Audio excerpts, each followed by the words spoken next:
offices of party leaders in Parliament and outlines the order of precedence to be observed in the National Assembly. The article provides as follows.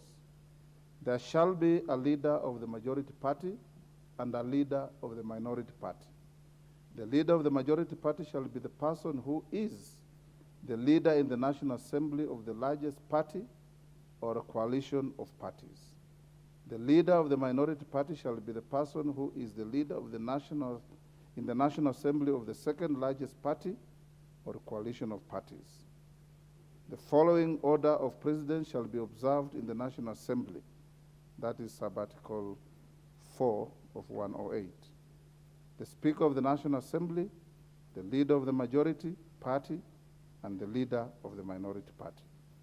Honorable members, what is clear from the Constitution is that the leader of the majority party must lead either a party or a coalition of parties in the National Assembly. I invite the House to note my emphasis on the word either. Honorable members, Article 92 of the Constitution mandates Parliament to enact legislation on various aspects of political parties. To this end, the Political Parties Act 2011 was enacted. This law has been amended severally, including as late as February this year. Honorable members, you will note that Section 2 of the Political Parties Act 2011 defines a political party as an association of citizens with an identifiable ideology or program that is constituted for the purpose of influencing public policy or nominating candidates to contest elections. The term is further defined to include a coalition political party. Under the same section, a coalition is defined as an alliance of two or more political parties formed for the purpose of pursuing a common goal and is governed by a written agreement deposited with the registrar. On the other hand, honorable members, a coalition political party is defined as a coalition that is registered by the registrar as a political party. Interestingly, Section 10(1) of the Act allows two or more political parties to form a coalition or a coalition political party before or after an election on condition that they deposit a coalition agreement with the registrar. Honorable members, what I discern from these definitions of Section 10(1) of the Act is that Parliament, in its wisdom, legislated as follows: that two or more political parties may form a coalition or a coalition party and deposit a written agreement with the registrar. Further, that a coalition of two or more parties may register itself as a political party with the registrar under the Act. You will agree with me that this legislation creates a unique and puzzling scenario where a coalition, which is a conglomeration of parties, can also be treated as a political party on its own right. Honorable members, I note that in the letter that I received from the member for Suna East, the Honorable Junaid Mohammed, on this matter, he submitted names of leaders representing the Azimio la Umoja One Kenya coalition party.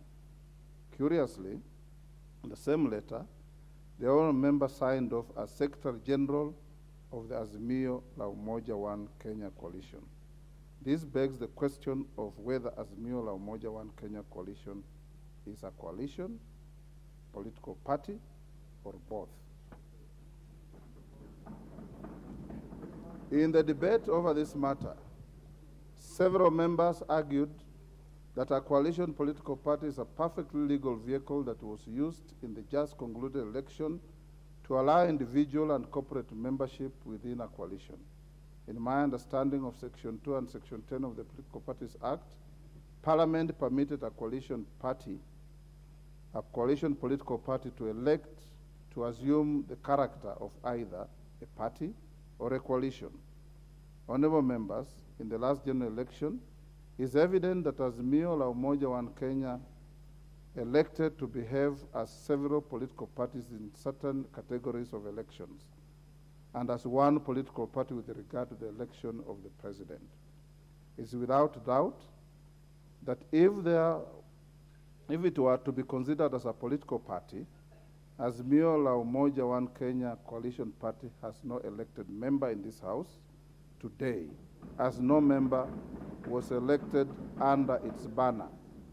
This is easily discernible from Gazette notices number 9950 and 9951 of 2022, both dated 23rd August 2022, and Gazette notices number 10535 of 2022, dated 5th September 2022, in which the IEBC, the Independent Electoral and Boundaries Commission, declare the persons duly elected as members of this House and their respective political parties.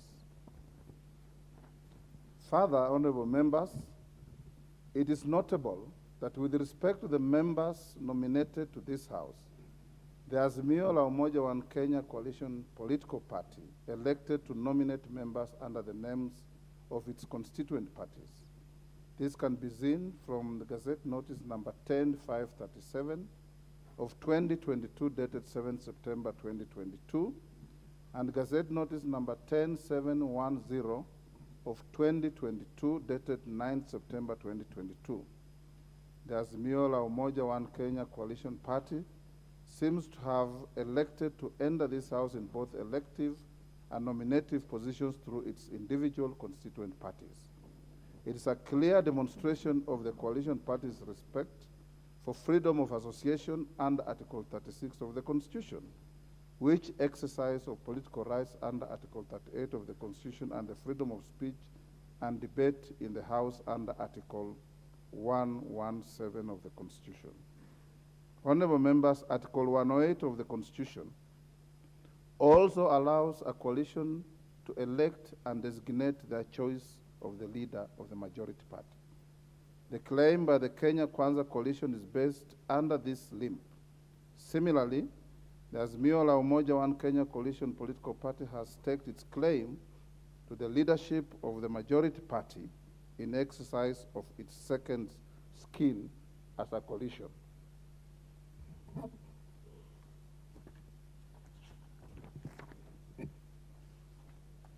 Honorable members, what is clear from the Constitution is that the leader of the majority party must lead either a party or a coalition of parties in the National Assembly, and not both.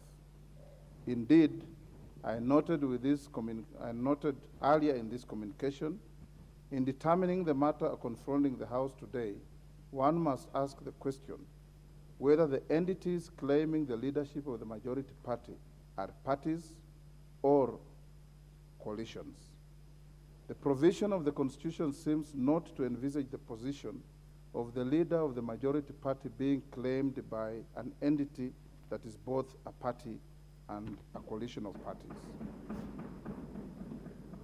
It is apparent that, honorable members, while the Azimio la Umoja One Kenya Coalition political party elected to behave as a political party in certain categories of elections in the last general election, it has now staked its claim to the leadership of the majority party in this House using its second skin as a coalition.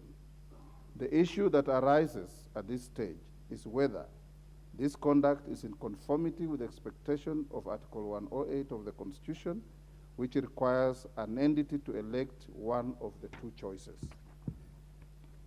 You will recall that before the Sindie adjournment of the 12th Parliament, the standing orders were amended to insert a new standing order 2B. This provision requires the clerk of the National Assembly to obtain a certified copy of any coalition agreement entered into between two or more political parties. This amendment was necessitated by a dispute that arose at the beginning of the 12th Parliament on the entitlement of the constituent parties of the then National Super Alliance Coalition, commonly referred to as NASA Coalition, to a share in the membership of the Parliamentary Service Commission. It was not possible for the then Speaker to resolve the issue without access to and perusal of the then NASA coalition's agreement deposited with the registrar.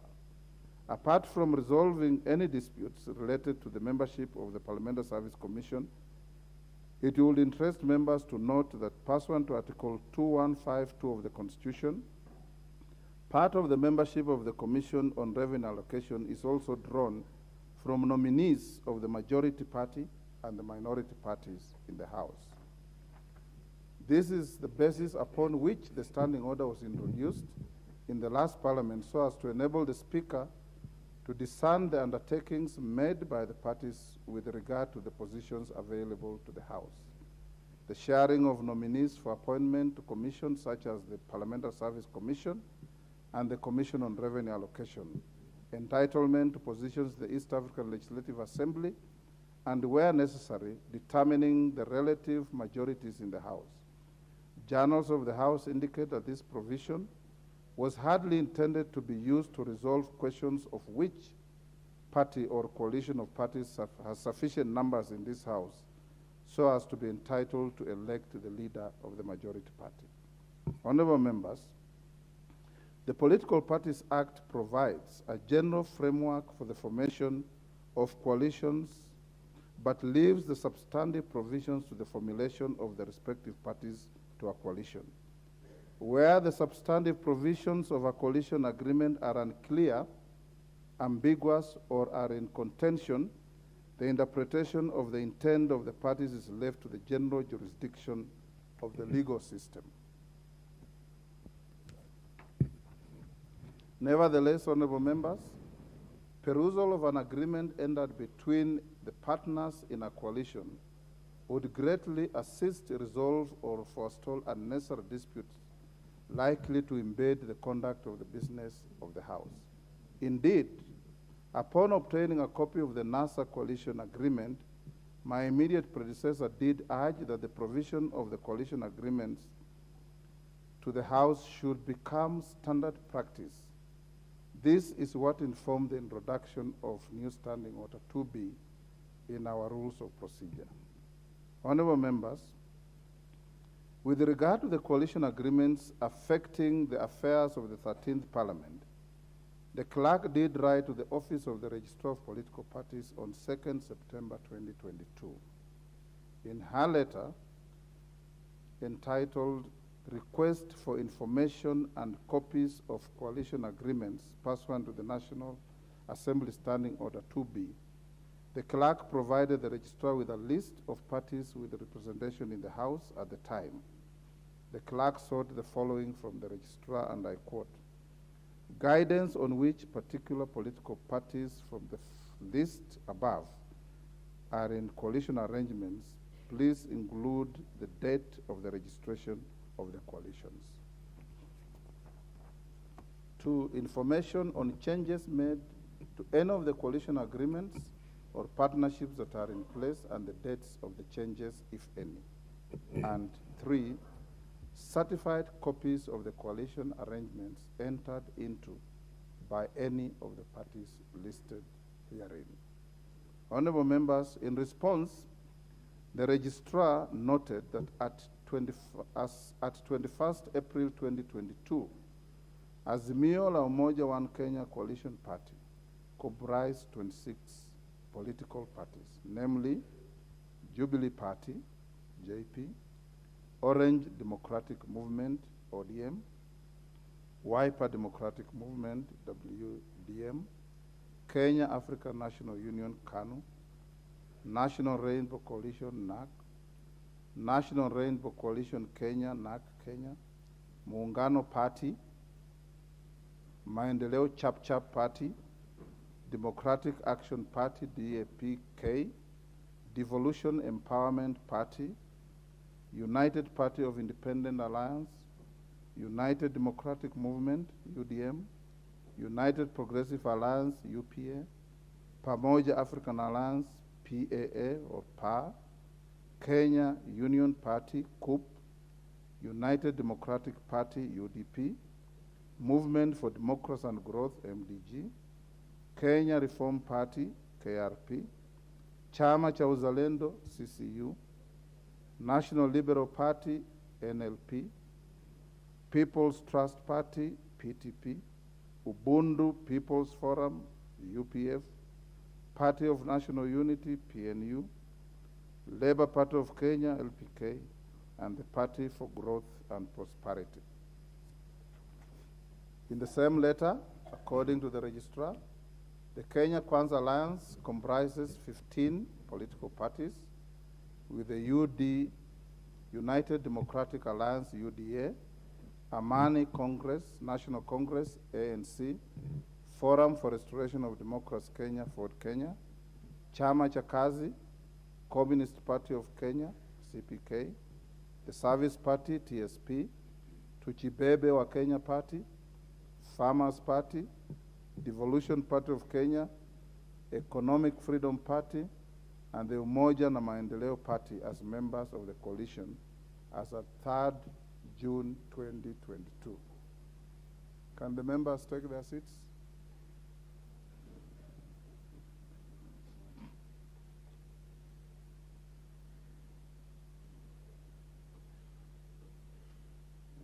Honorable members, the letter further notes that the Democratic Party, the National Agenda Party of Kenya, the Grand Dream Development Party, and Chama cha Mashinani effectively became members of the coalition on 5th September 2022. The registrar also observed that the National Ordinary People Empowerment Union, NOPEU, is not a member of any of the coalitions. Honorable members, in the letter, the registrar also conveys that Maendeleo Chap Party, Pamoja African Alliance Party, PA, United Democratic Movement, UDM, and Movement for Democracy and Growth, MDG, have filed constitutional petitions and or objections with regard to their membership of Azimio coalition. It is notable that despite the written request by the Clerk of the National Assembly, the registrar did not convey certified copies of any pre-election or post-election coalition agreement entered into by the parties with the representation in this House in the response to the letter dated 7 September 2022. May I at this juncture, honorable members, report to the House that surprisingly, the registrar today morning at 8:30 a.m. submitted to me through the office of the clerk documents said to be the certified copies of the coalition agreements for the Kenya Kwanza Alliance Coalition and the Azimio la Umoja One Kenya Coalition Party. Curiously, whereas the registrar's letter to the clerk for the National Assembly is dated 3rd October 2022, the accompanying agreements bear a certification of the following day, which is 4th October 2022. The letter and the documents were delivered to the office of the clerk today, the 6th October 2022, more than 6 weeks after the request by the clerk. Seemingly, this may be read by any reasonable person to be a reaction to the proceedings of the House on Tuesday, 4th October 2022. Nevertheless, I have had occasion to peruse the documents accompanying the letter as against the documents tabled in the House on Tuesday this week. Despite attempting to advise the House on the status of the coalition agreements affecting the composition of the House as at 3rd October 2022, the registrar has again failed to mention the existence of any post-election coalition agreements.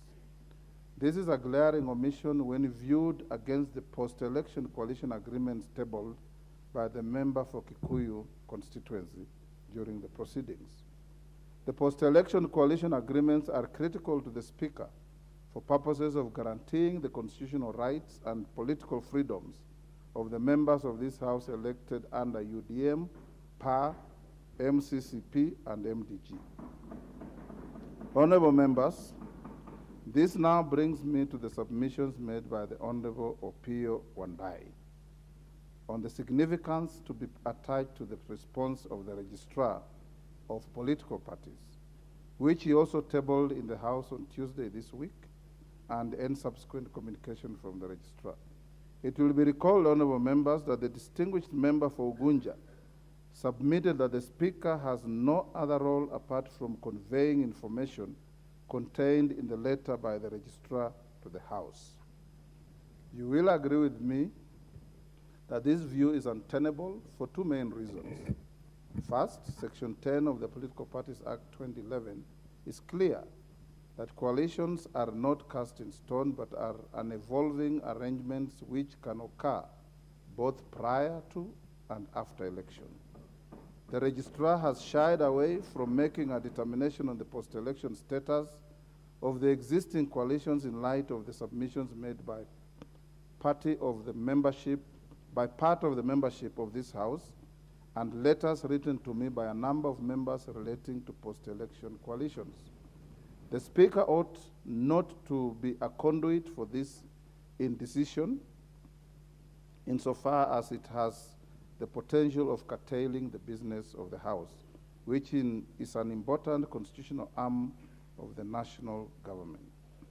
Secondly, you'll also agree with me, honorable members, that the assertion by the honorable member for Ugunja is flawed on account of the history I have given on the House relating to the rationale of introducing Standing Order 2B. It is indeed an established parliamentary practice that the Speaker is not a mere conveyor belt of information. The Speaker must apply his mind to any communication or document before it is presented to the House or admitted for use in the House. This is important in order to comply with the standing orders of this House and to protect the dignity of the House. Honorable members, in the present instance, Standing Order 2B expressly requires the clerk to obtain a certified copy of any coalition agreement to assist the Speaker to ascertain the relative majorities of the House and facilitate the transaction of the business of the House. Certification of the document and determination of its veracity and admissibility is of prime importance. You will agree with me again, honorable members, that there would be chaos in this House if I was to make rulings on the basis of unauthenticated and verifiable and inadmissible documents that affect the rights of members. Honorable members, I do note that unless the Political Parties Act is amended or the House exercises its powers to call for evidence under Article 125 of the Constitution, there currently exists no express statutory obligation to the registrar to furnish the House with the coalition agreements as contemplated under Standing Order 2B. As a matter of fact, the 12th Parliament noted this particular gap and proposed amendments to the Political Parties Act, whose introduction I approved in my communication issued during the afternoon sitting of Tuesday. Those members of JLAC have a job to do to cure this lacuna. Honorable members, attempts were made by members during the afternoon sitting of Tuesday, 4th October 2022, to table coalition agreements in support of the claims by the Kenya Kwanza Coalition and Azimio la Umoja One Kenya Coalition Party.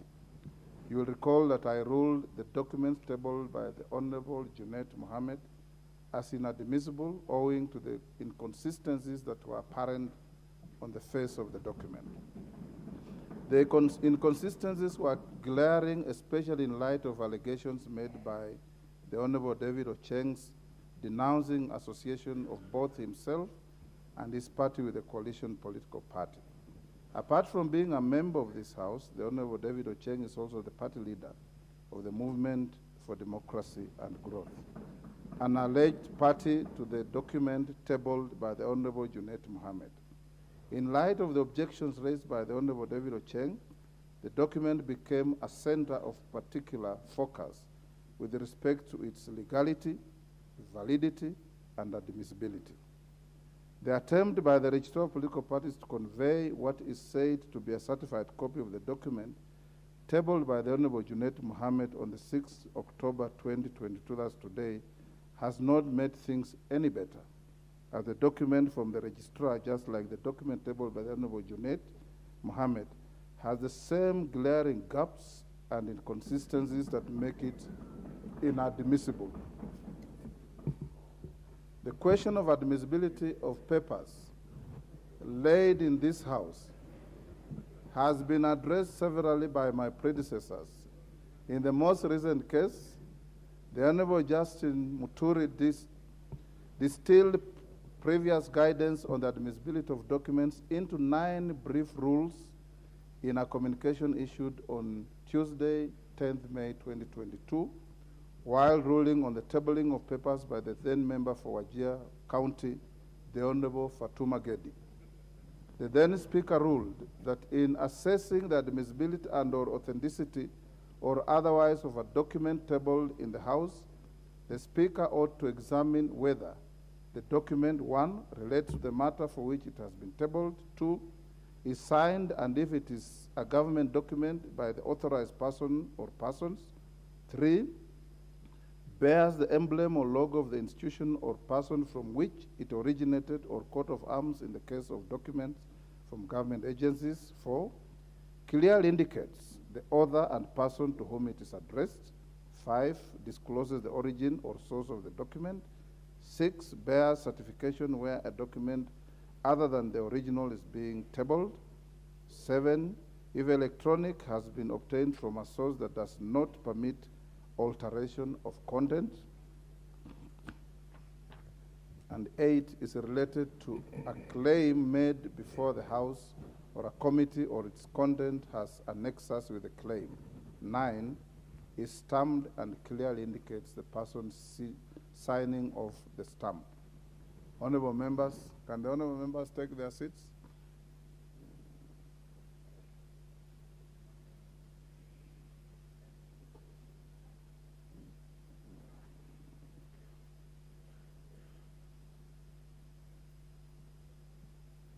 Honorable members, a perusal of the document tabled by the Honorable Junaid Mohammed and the version conveyed by the Registrar of Political Parties reveals glaring inconsistencies in both documents. With regard to signatures, there is no uniformity in the manner in which the various pages of the documents have been signed off or initialed. Some pages in the documents contain fewer signatures than others, while page 3 of both documents in particular contain signatures that are hardly visible. The pagination of the 2 documents is also inconsistent. Order, honorable members. The pagination of the 2 documents is also inconsistent. Page 1 to 22 bear page numbers. Several pages with signatures bear no page numbers, and a paginated page appears randomly between unpaginated pages. I'm inclined to think that these are superimpositions. Honorable members, may I at this point bring to the attention of the House that several members say to belong to the Azimio la Umoja One Kenya Coalition Party have formally written to my office to denounce the association with the party. In a letter dated 9th September 2022 and received by my office on 22nd September 2022, the member for Ugenya constituency, the Honorable David Ocheng, wrote to convey the decision of his party, the Movement for Democracy and Growth, to terminate its membership with the Azimio la Umoja One Kenya Coalition Party. In the letter, the Honorable Ocheng also noted that his party is now a member of Kenya Kwanza Coalition. Honorable members, in letters received by my office on 21st and 22nd September 2022, the Honorable Kenneth Charo, the Honorable Gonzi Rai, and the Honorable Anton Kenga, who were all elected to Parliament on the Pamoja African Alliance party ticket, formally distanced themselves and their party from any association with the Azimio coalition. The 3 categorically noted that their party should only be associated with the Kenya Kwanza coalition, with which it has entered into its only existing coalition agreement. Additionally, honorable members, in a letter dated 16 September 2022 and received by my office on 19 September 2022, all the 7 members of parliament elected to the National Assembly under the United Democratic Movement, UDM, namely the Honorable Major Retired Bashir Abdullahi, the Honorable Hassan Kulo, the Honorable Haro Abdul Ibrahim, the Honorable Mangale Chiforomodo, the Honorable Yusuf Aden Haji, the Honorable Joseph Lekuton, the Honorable Omulkhair Kasim, and the Honorable Suleha Harun, again distance themselves and their party from any alleged coalition agreement with the Azimio coalition. Instead, they note in their letter that they are party to a post-election coalition agreement with the Kenya Kwanza coalition. It is their contention that their affiliation with the Kenya Kwanza coalition has seemingly been ignored by the registrar of political parties. Honorable members, it will be recalled that during the debate on this matter on Tuesday this week, the Honorable Cheng, the Honorable Kasait Kamket, the Honorable Mwengi Mutuse, the Honorable Bashir Abdullahi, and the Honorable Kenneth Charo also did raise serious concerns as to the membership of the Movement for Democracy and Growth MDG, the Kenya African National Union KANU, the Maendeleo Chapchap Party MCCP, the United Democratic Movement UDM, and the Pamoja African Alliance Party in the Azimio la Umoja One Kenya Coalition Party.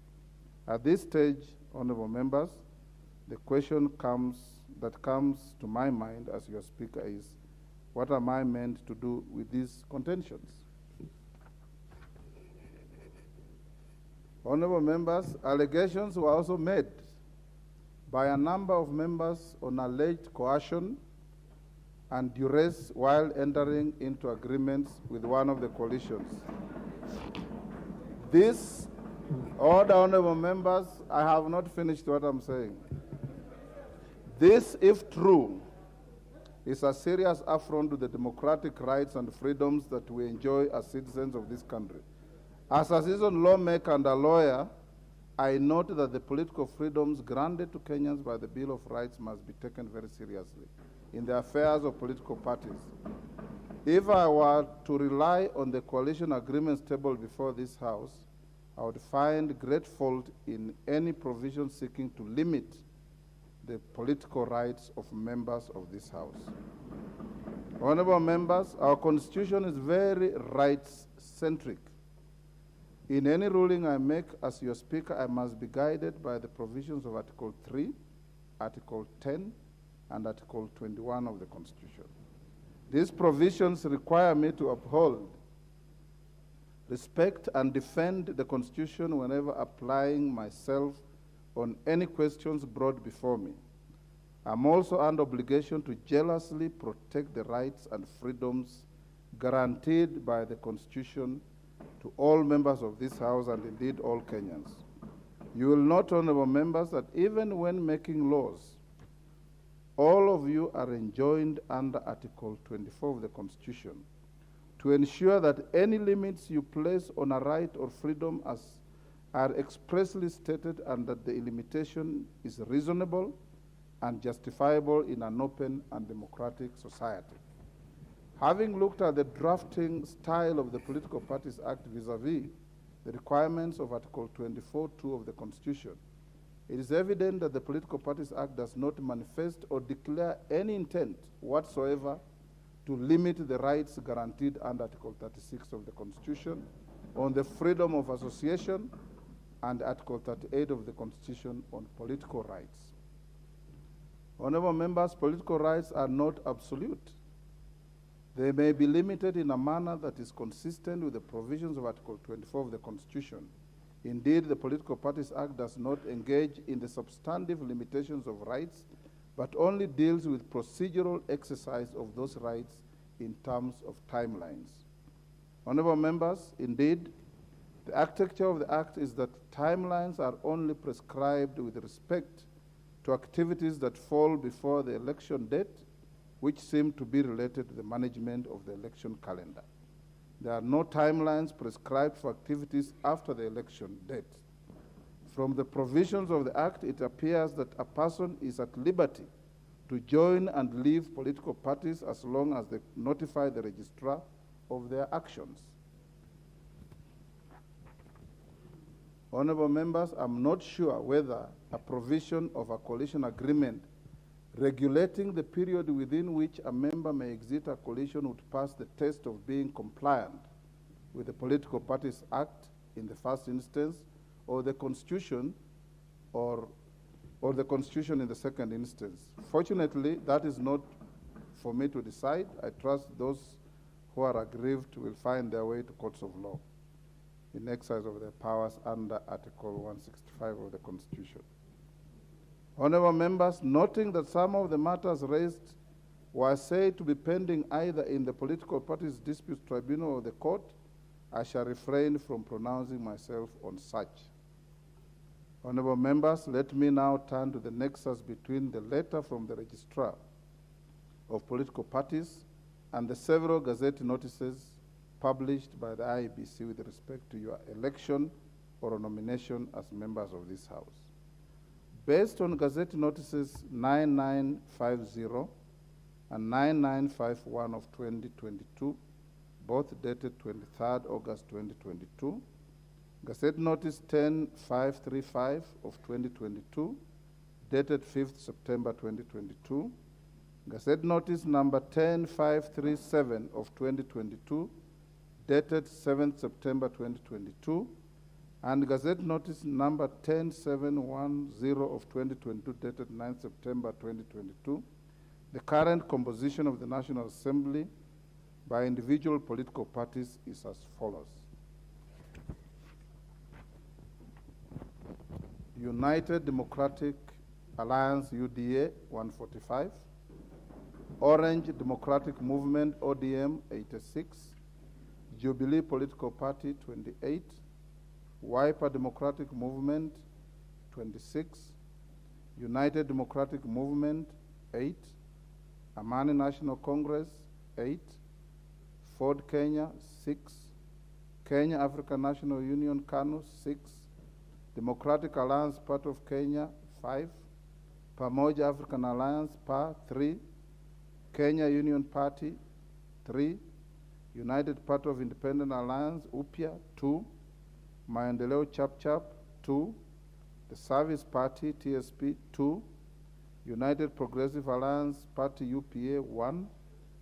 National Alliance Party of Kenya, NAPK, 1.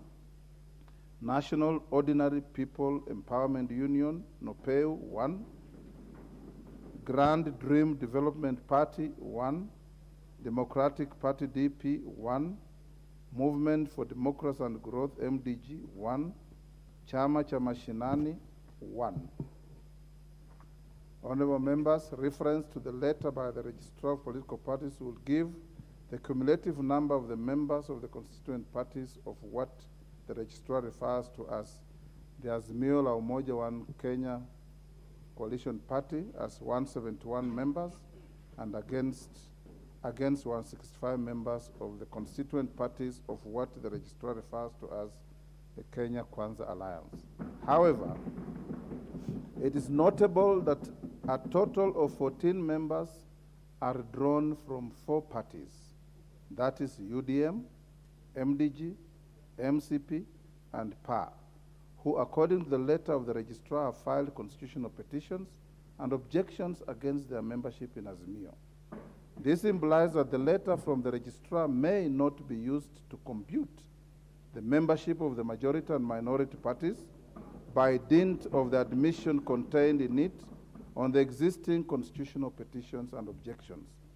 Honorable members, it will also be recalled that the members of UDM, MDG, MCCP, and PA have claimed they signed pre-election and post-election coalition agreements with the Kenya Kwanza Alliance Coalition. Cumulatively, the membership of the 4 parties in this House is 14.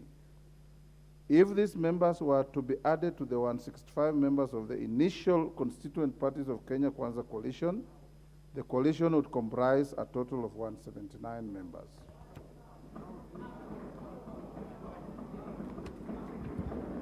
Consequently, the Azimio coalition would then, I have not finished this ruling at all. Order, members. If you listen,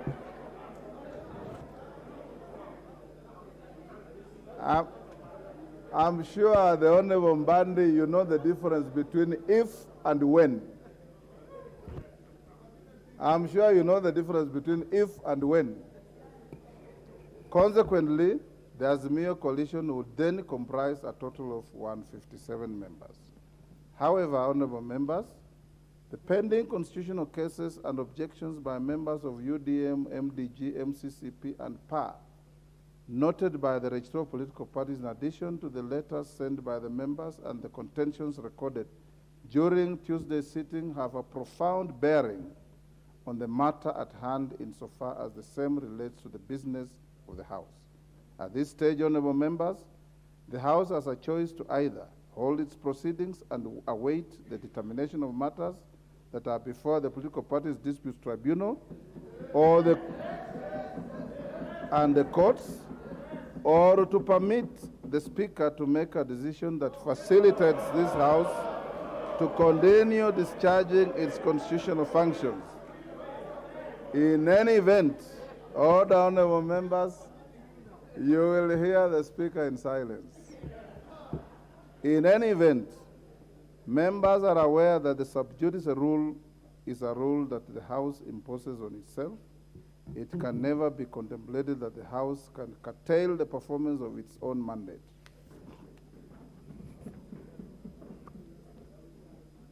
Can the honorable members at the bar take their seats?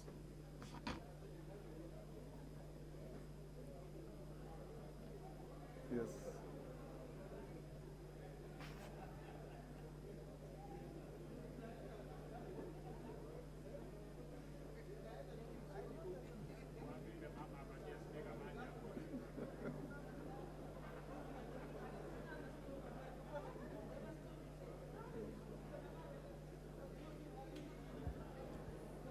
Honorable members,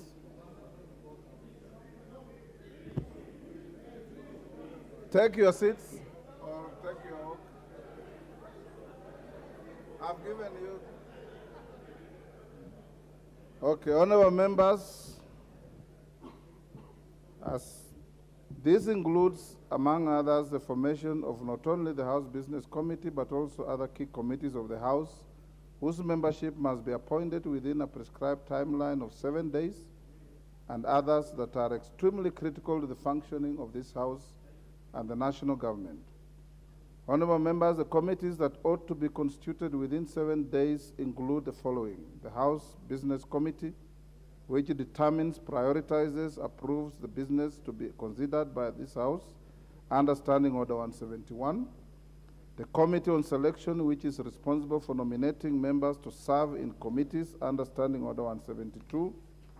The Committee on Appointments, which is responsible for vetting of persons nominated to serve as cabinet secretaries under Article 152(2) of the Constitution. The Budget and Appropriations Committee, which is responsible for consideration of the budget estimates. The National Government Constituencies Development Fund Committee, which is responsible for overseeing the policy and legislative framework matters relating to NGCDF. This is especially important, noting the need for a forum to deliberate some current matters that you are all fully aware of. Honorable members, the disclosure by the registrar relating to the petitions and objections, the letters by the members of the four parties, the oral objections raised in this House, and the need to promote the continuity of the business of the House while respecting the due process of the courts of law, presents this House with a complex situation that requires balanced consideration of the intent and the philosophy behind the provisions of Article 108 and Article 124 of the Constitution.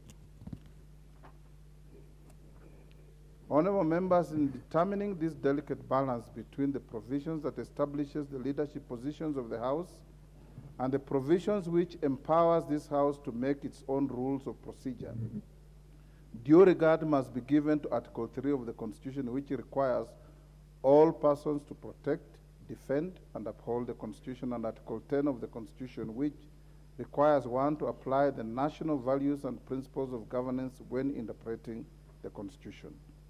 Honorable members, I note that the four parties that I mentioned cumulatively comprise 14 members. The members elected this House under the four parties have exercised their freedom of association under Article 36 of the Constitution. They have already migrated to the Kenya Kwanza Alliance both in writing and in action. The parties are already enjoying the benefits accruing from their membership of the Kenya Kwanza Coalition, based on the coalition agreements that they signed and deposited with the registrar. Indeed,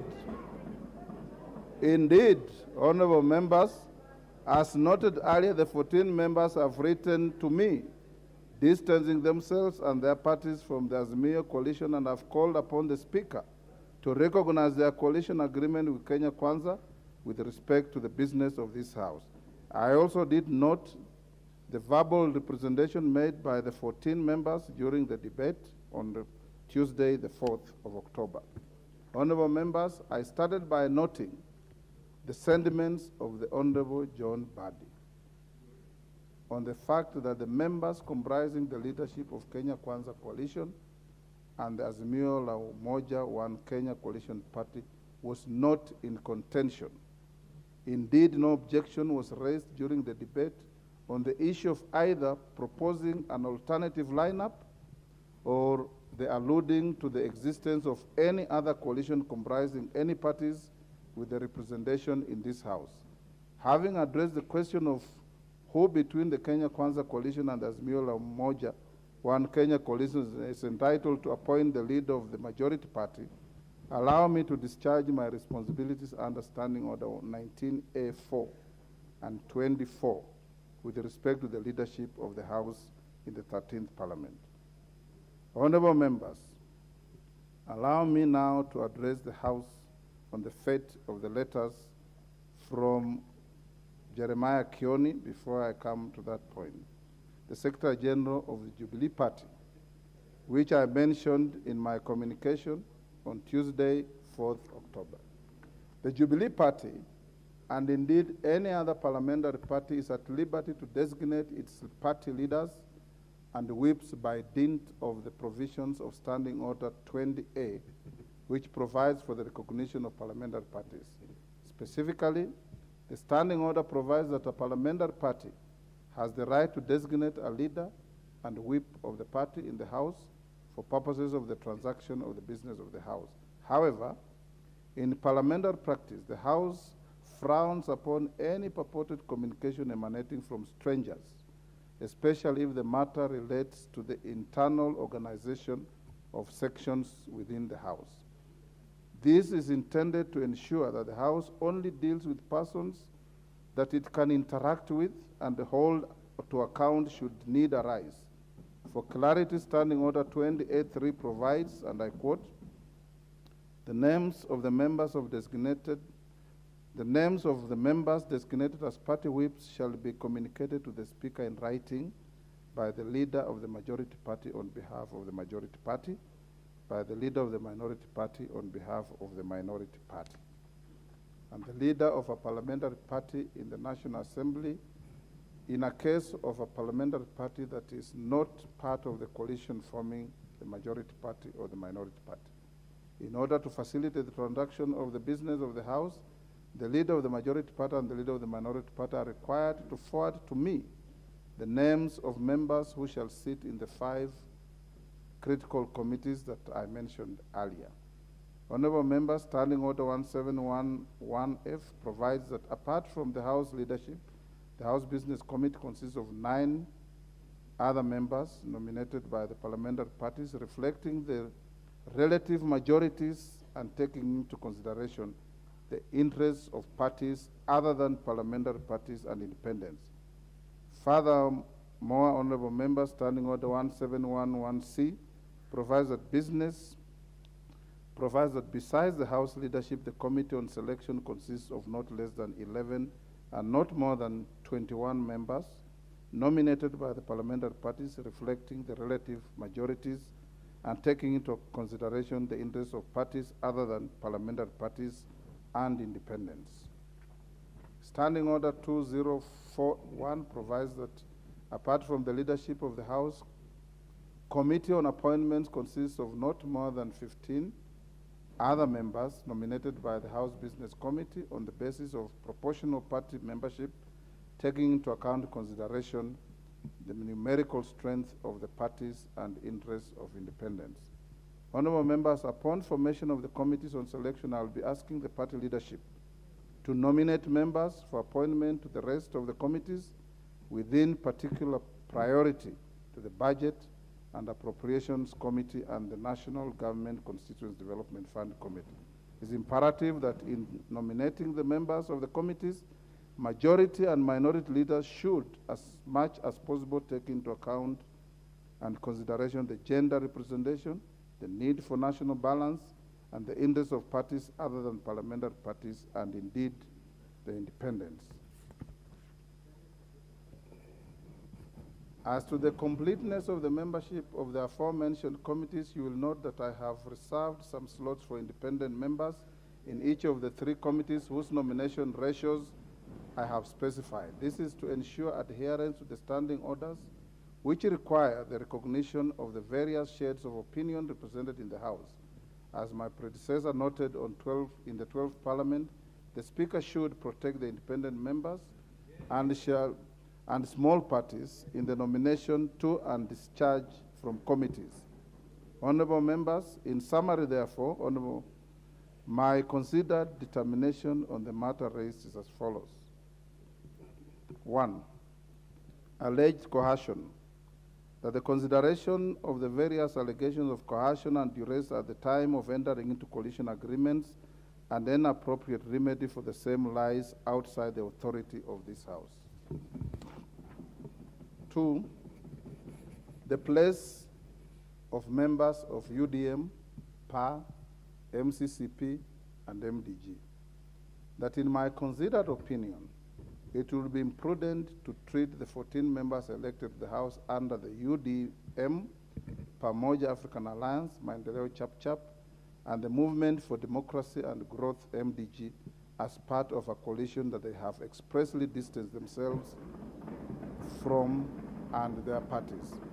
I am therefore persuaded that the 14 members and their parties are part of the Kenya Kwanza coalition. This, in my view, would be fair and in accordance with the previous rulings by my predecessors on related matters. 3, that with the 14 members, the membership of the Kenya Kwanza coalition stands at 179 members, while the membership of the Azimio la Umoja One Kenya coalition party stands at 157 members. This, by implication, indicates that the Kenya Kwanza coalition is the majority party, and the Azimio la Umoja One Kenya coalition party is the minority party in this House. 4, that the Kenya Kwanza coalition is entitled to appoint the leader of the majority party, while the Azimio la Umoja One Kenya coalition party is entitled to appoint the leader of the minority party. Consequent upon the foregoing, honorable members, the leadership of the majority party will be as follows. The member for Kikuyu constituency, the Honorable Kimani Ichung'wah. Order, honorable members. Order, honorable members. Can the members take their seats?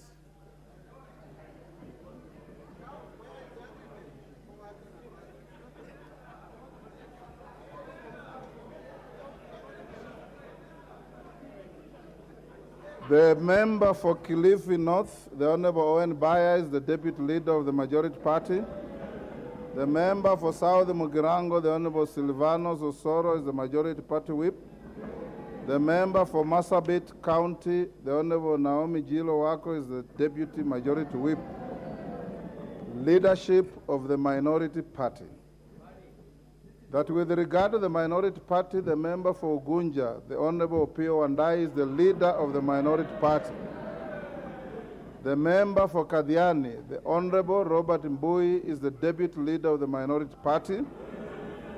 The member for Suna East, the Honorable Junaid Mohammed, is the Minority Party Whip.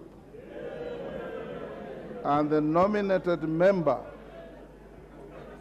the Honorable Sabina Chege, is the Deputy Minority Whip. The letters from the Secretary General of the Jubilee Party, I have already touched on those, and we need not bother about them.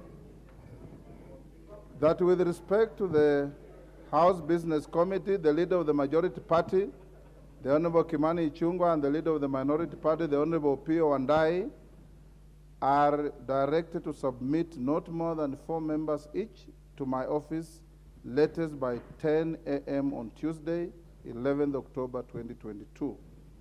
That with respect to the composition of the Committee on Selection, the leader of the Majority Party and the leader of the Minority Party are to submit 10 members and 9 members respectively to my office by the same date. That composition of the Committee on Appointments, that with respect to the composition of the Committee on Appointments, the leader of the Majority Party, the Honorable Kimani Ichung'wah, MP, and the leader of the Minority Party, the Honorable Pio Wandai, MP, are to submit not more than 7 members each to my office latest 10 a.m. on Tuesday, 11th October 2022. That upon receipt of the names of the members of the House Business Committee, the clerk is hereby directed to cause the list to be published in the order paper on Tuesday, 11th October 2022.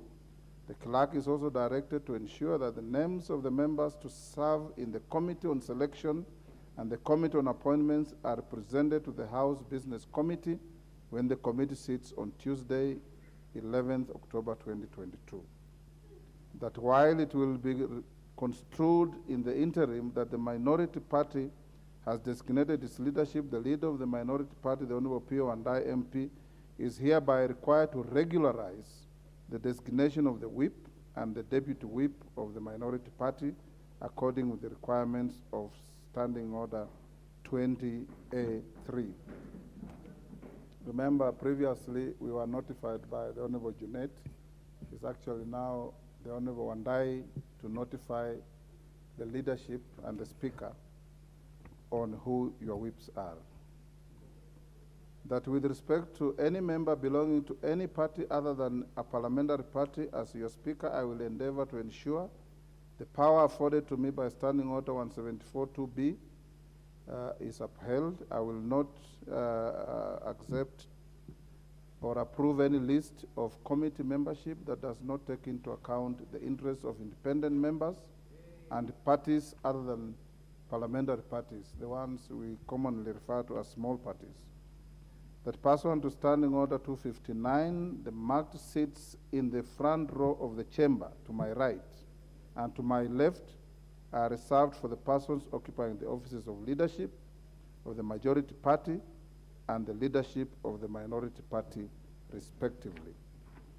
That in accordance with Article 108 of the Constitution, the Parliamentary Service Act 209 and Standing Order 19, the Clerk of the National Assembly is hereby directed to take the necessary measures to facilitate the leadership of the House that has been appointed to move into their respective offices and access all other entitlements relating to their offices as has been approved by the Salaries and Remuneration Commission and the Parliamentary Service Commission. In conclusion, honorable members, today's guidance has been informed by my solemn duty to facilitate the continuity of the business of this House. The House will be at a standstill without a clear guidance on the leadership of the House. It is so directed. We now go back to the debate on the presidential address.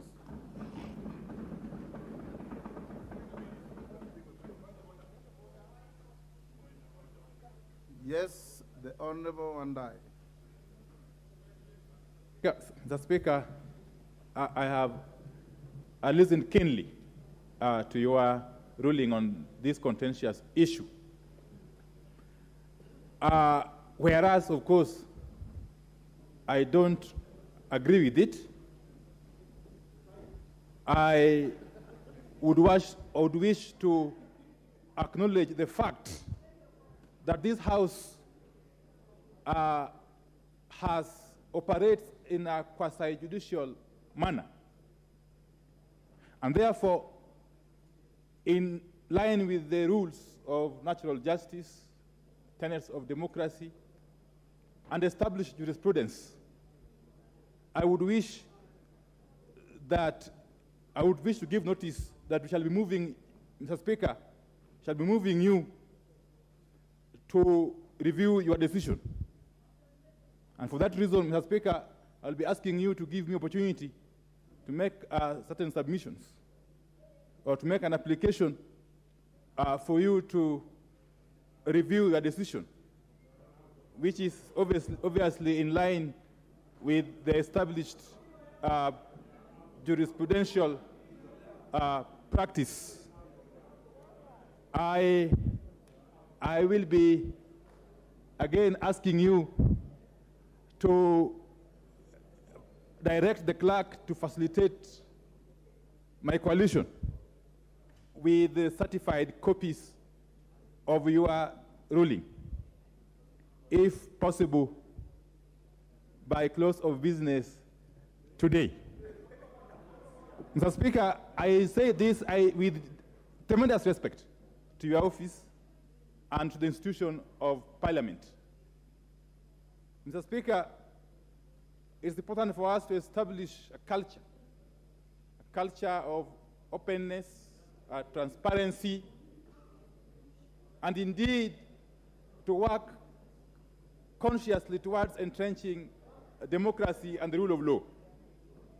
So I will be asking you, Mr. Speaker, to allow me to make that application formally at the earliest possible opportunity. Mr. Speaker, I'm seeking leave. Order, honorable members. Honorable members, in the tradition of the House and our standing orders and practice, once the Speaker makes a ruling such as the one I have made, is not subject to debate, it is not appealable, and it stands as it is. I want to take the opportunity, the Honorable Wandai and all members of the House, to salute you and thank you for the decorum that you have exhibited through the close to 1 hour that I delivered the ruling. I want to encourage the House that a decision has been made. Let the chips lie where they fell. Take up your offices, carry out a robust and vibrant oversight of the government, and make sure that public resources from taxpayers are put to good use, audit them vigorously, and make sure that you do everything possible within the law to ensure that we have a responsible parliament with both sides being responsive to the needs of the people of Kenya. There will be no further debate on this matter. You know the rules. You are all very senior members, honorable members, and the new colleagues who have come in want to learn from you, and don't give them misdirections on procedure. I want now to go to the next order that we had abandoned, to take the ruling, and I'll give the floor to the Honorable Member Abdikader Mohamud of Lagdera. On the same matter? The same Order, Honorable Member. Order, Honorable Junet. Order, Honorable Members. Honorable Junet. Order, Honorable Junet. I have given direction.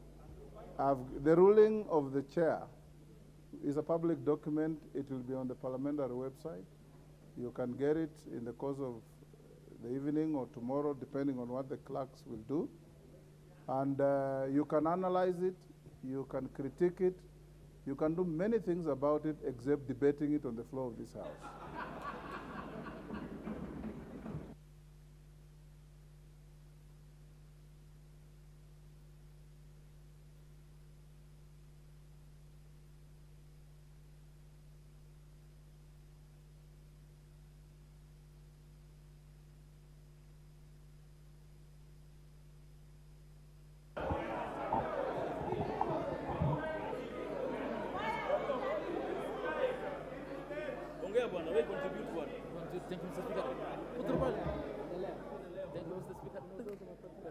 I indulge the distinguished member for Ugunja, being your leader, to make a comment which he did, and we've taken it in the stride.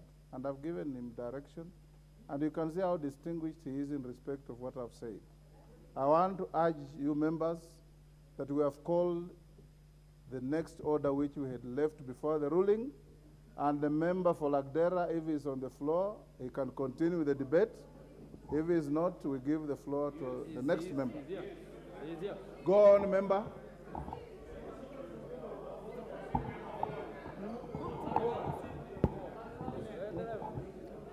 Thank you, Mr. Speaker.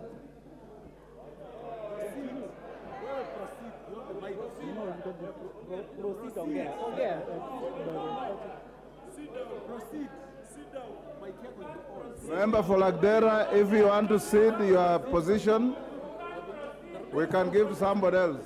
Proceed.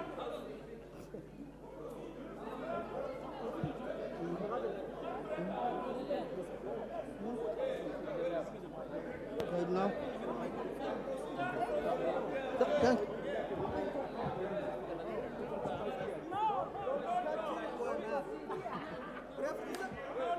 Order, honorable members, order.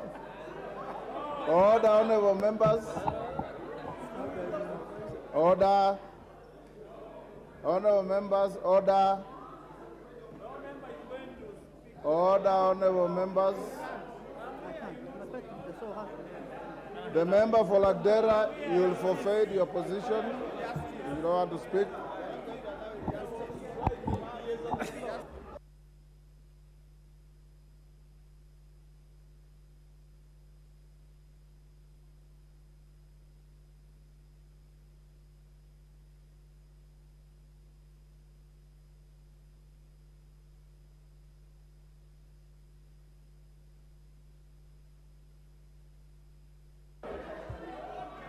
Order, honorable members.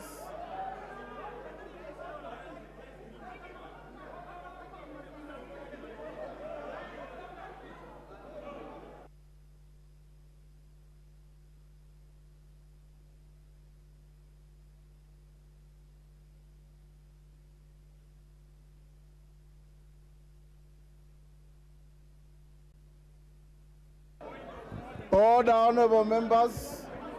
Order. Order, honorable members. Yes. Yes.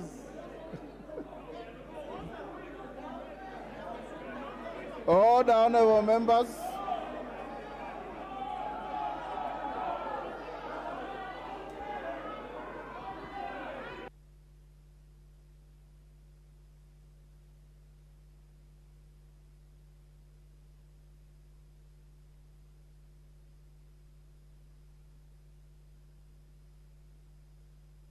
Order, honorable members. Order, honorable members. It's Wanjala who grabbed the mess.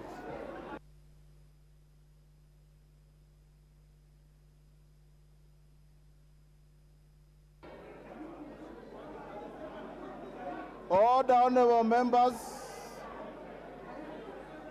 Order, honorable members.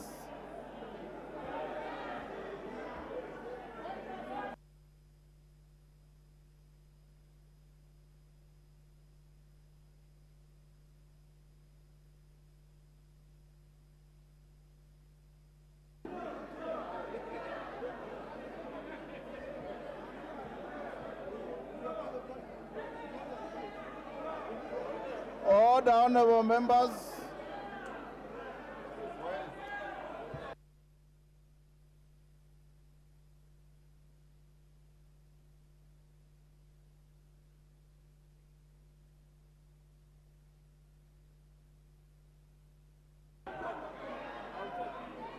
Order, honorable members. Order. Give me for Tuesday.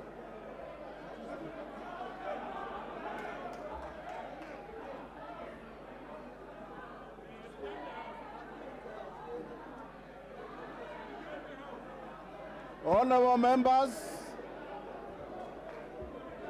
all honorable members, this House will stand adjourned until Tuesday. Order. The House will be adjourned until Tuesday, the 11th of October, 2022 at 2:30 p.m.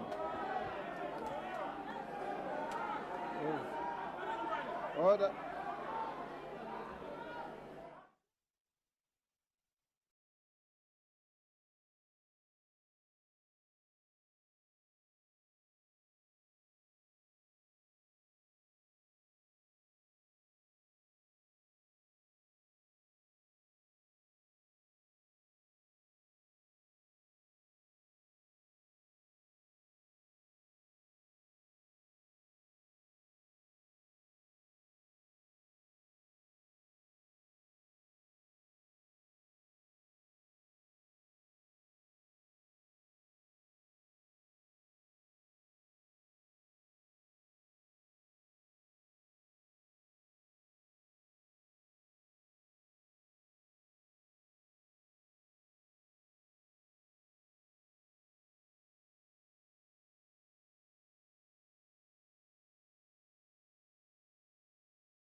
For instance, the president takes issue with hustlers who are saving as little as 200 shillings a month and says cumulatively for 30 years, that saving would total to 72,000. In the same speech, Mr. Speaker, paragraph 47, the president is encouraging us, including the hustlers, all of us are hustlers, I believe, to save. And the government is going to be giving as little as 1 shilling for a maximum of 6,000 shillings saved a year in a national savings scheme. On the one hand, we are saying you're saving 200 shillings, it's too little a month. On the other hand, the government is giving 1 shilling for every 6,000 shillings saved for the same period of time. Mr. Speaker, when you go to paragraph 41,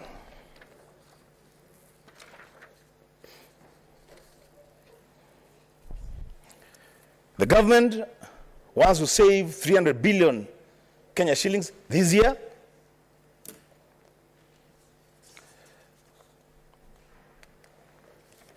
The other paragraph, the government wants to create, paragraph 28, the government is creating the Asla Fund and putting in there 50 billion Kenya shillings. You don't know what policy statement the president has been given a speech to read and set for his government in the next 5 years, Mr. Speaker. That is my appreciation of this speech. Let me go to the specifics, Mr. Speaker, if you allow me. Mr. Speaker, in paragraph 11, the president commits himself to an issue-based political leadership. Mr. Speaker, I want to advise that different regions in this country have different needs. what one may consider an issue in one region may not necessarily be an issue in another region. The Speaker, as I said, and this has been touched in the speech on the issue of water, I come from a region that has serious water deficit and rainfall that is very erratic. The Speaker, the first concern for the people of Kitui and for the people of the lower eastern region, the first concern is water, the second concern is water, the third concern is water. Mr. Speaker, I will expect... Sorry, Senator Bua, what is out of order, Senator Luba?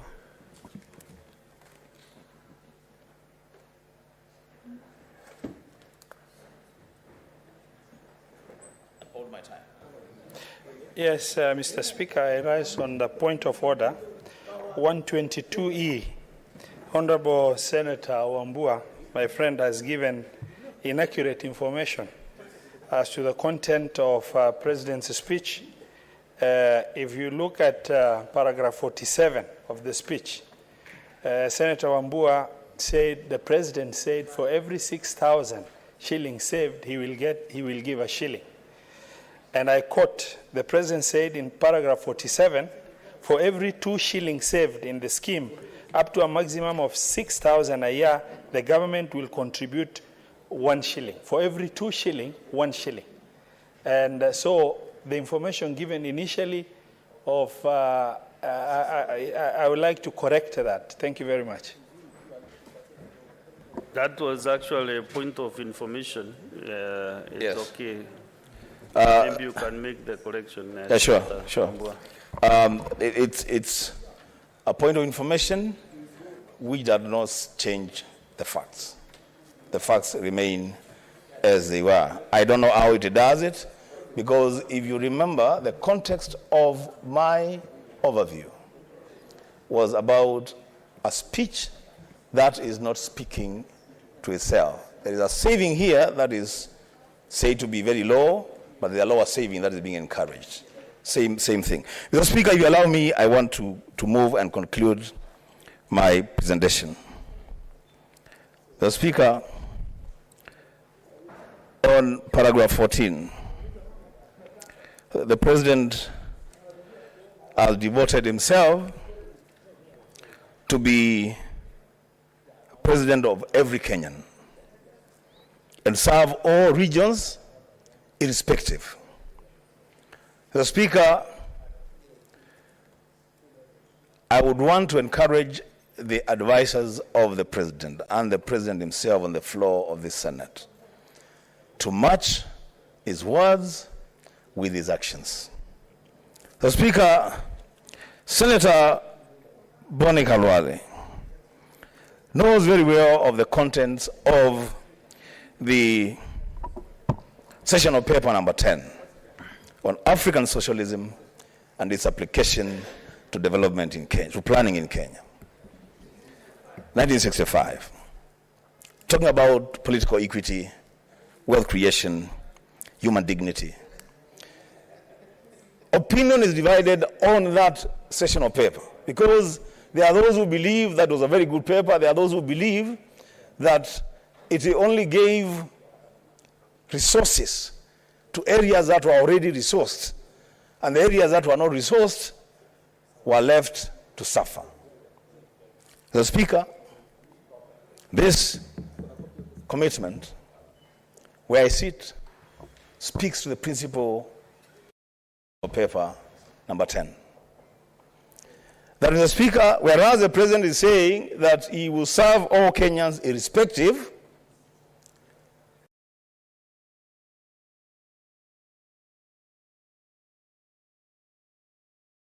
that does not hold true.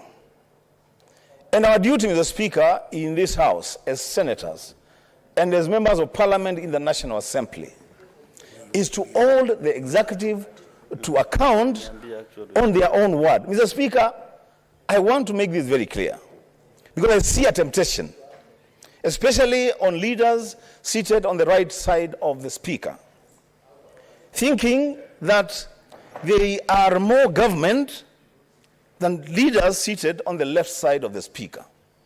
The Speaker, there is no attempt by any member of Parliament, elected or nominated, that will make us part of the executive. Our duty as legislators is to hold the executive to account. So that, as Senator Sifuna said, even when the executive succeeds, this country succeeds. If and when the executive fails, this country will fail. So, Mr. Speaker, there is no right or wrong in this speech. Senators and members of Parliament, the National Assembly, will interpret this speech from where they sit. And they will do what they must do to hold the executive to account on their promises. Mr. Speaker, lastly, if time will allow, I want to laud the President for saying that, for inviting the legislature to hold the executive to account. I call upon the President to rein on members of his party and members of his coalition not to pretend that the President is more of their President any more than he is the President of the minority side. Mr. Speaker, I thank you for the opportunity to make my presentation, and I hope that going forward, members, both on the left and the right of the Speaker, will remember the words of my senior colleague, Senator Governor James Orengo: governments eat their children. I thank you, Mr. Speaker. Thank you, Senator Abbas Sheikh Mohammed.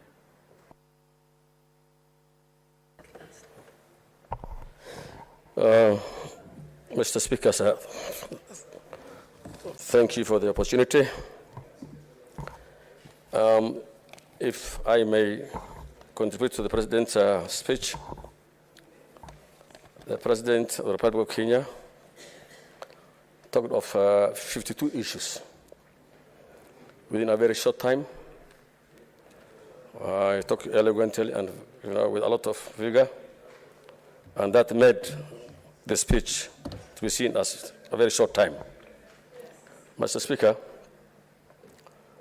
the President actually started asking for cooperation with the legislators, the two the two houses, the National Assembly, and the Senate. Mr. Speaker, the President's speech gave some hopes to the young upcoming politicians and the minorities of Kenyans that, and if I may quote, with their permission, sir, with the support of Kenyans, we have dislodged ethnicity as a central organizing principle of our politics. In Kenya, the sitting deputy president became the candidate of the opposition, and leader of opposition became the candidate for the government. And as things will be, the opposition candidate won the election and became the president of the Republic of Kenya, and the president became the leader of the opposition. This is the beauty of democracy. Actually, this was a lot of the country. I mean, this has given us a lot of hopes, and I think this time the issues to do with dynasty now is over, and every Kenyan has the opportunity to become the president of this country. If I add to that, he also asked the two chambers to work together for the interest of this country, so that we can deliver for the public, for the people of Kenya.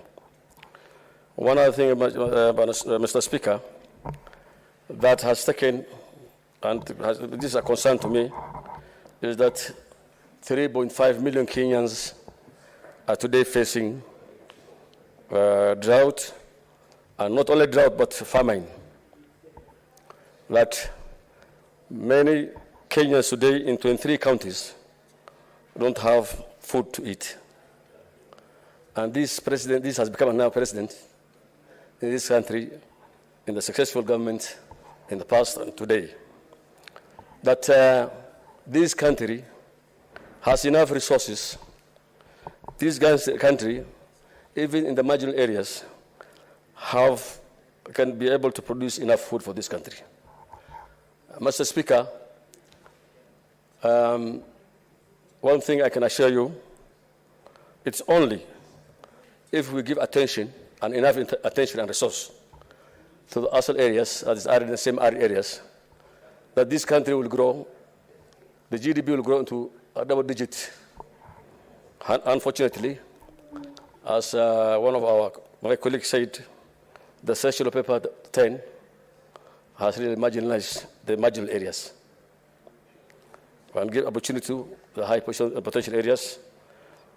And today, after every 2 or 3 years, we have a disaster almost in this minority, in the other areas. Whatever intervention is done, it's only ad hoc. We very few maize and beans, which is not even enough for the school-going children in those areas. Mr. Speaker, I think we can do better.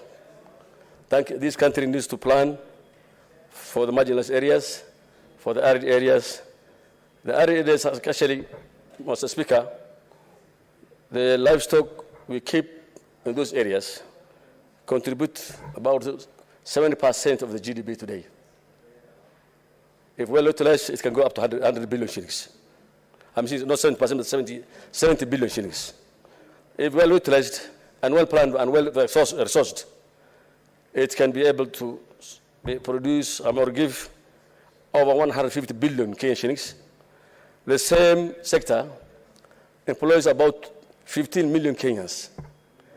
The 15 million Kenyans, after every 3 years, they face starvation. The animals die in large number. The people are starved. We are only given, some peanuts few maize here and there, but there's no plan. Mr. Speaker, the President, His Excellency the President talked about developing water through the BP, that is public partnership, public-private partnership. But I think the public-private partnership for the crucial areas like in northern Kenya will not work well. Therefore, I think the priority should be changed. There is enough water. That's, if you look at Mandera, Wajir, Garissa, and Tana River and Turkana, most of us depend on subsurface water. But if you look at areas like Garissa and Tana River, one of the biggest Tana River, flows 24/7. Trillions of water is drained to the ocean every second. That water can be tapped, diverted for food production. That water can be used to take care of the people who are now having water problem. I don't know what is happening, Mr. Speaker. That Tana River now meanders through part of Kitui, part of Embu, part of Garissa, Tana River. And all those places have always acute water shortage, which is not be there. Mr. Speaker, in this world, there are places like Egypt that does not rain, even doesn't have rain for almost 5 years, 6 years consecutively. And today Egypt is depending on River Nile, that where our own rivers flow into it, and the river gets water from like Victoria. All the waters from is going to Victoria.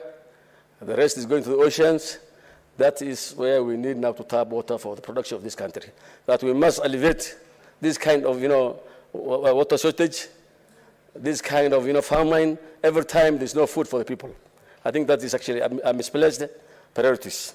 Mr. Speaker, One other thing is that the president has pledged that he'll be loyal, hardworking, and devoted to president to serve all Kenyans without prejudice or without regards to any distinctions. I hope and I believe that will happen. He also talked about scaling up agriculture. What happened is in agriculture, our farmers in other parts of the world, even the developed world like America and Europe, there's subsidies always given to the farmers. But what's happened now in Kenya is that the farmers are left alone to struggle on their own to produce food.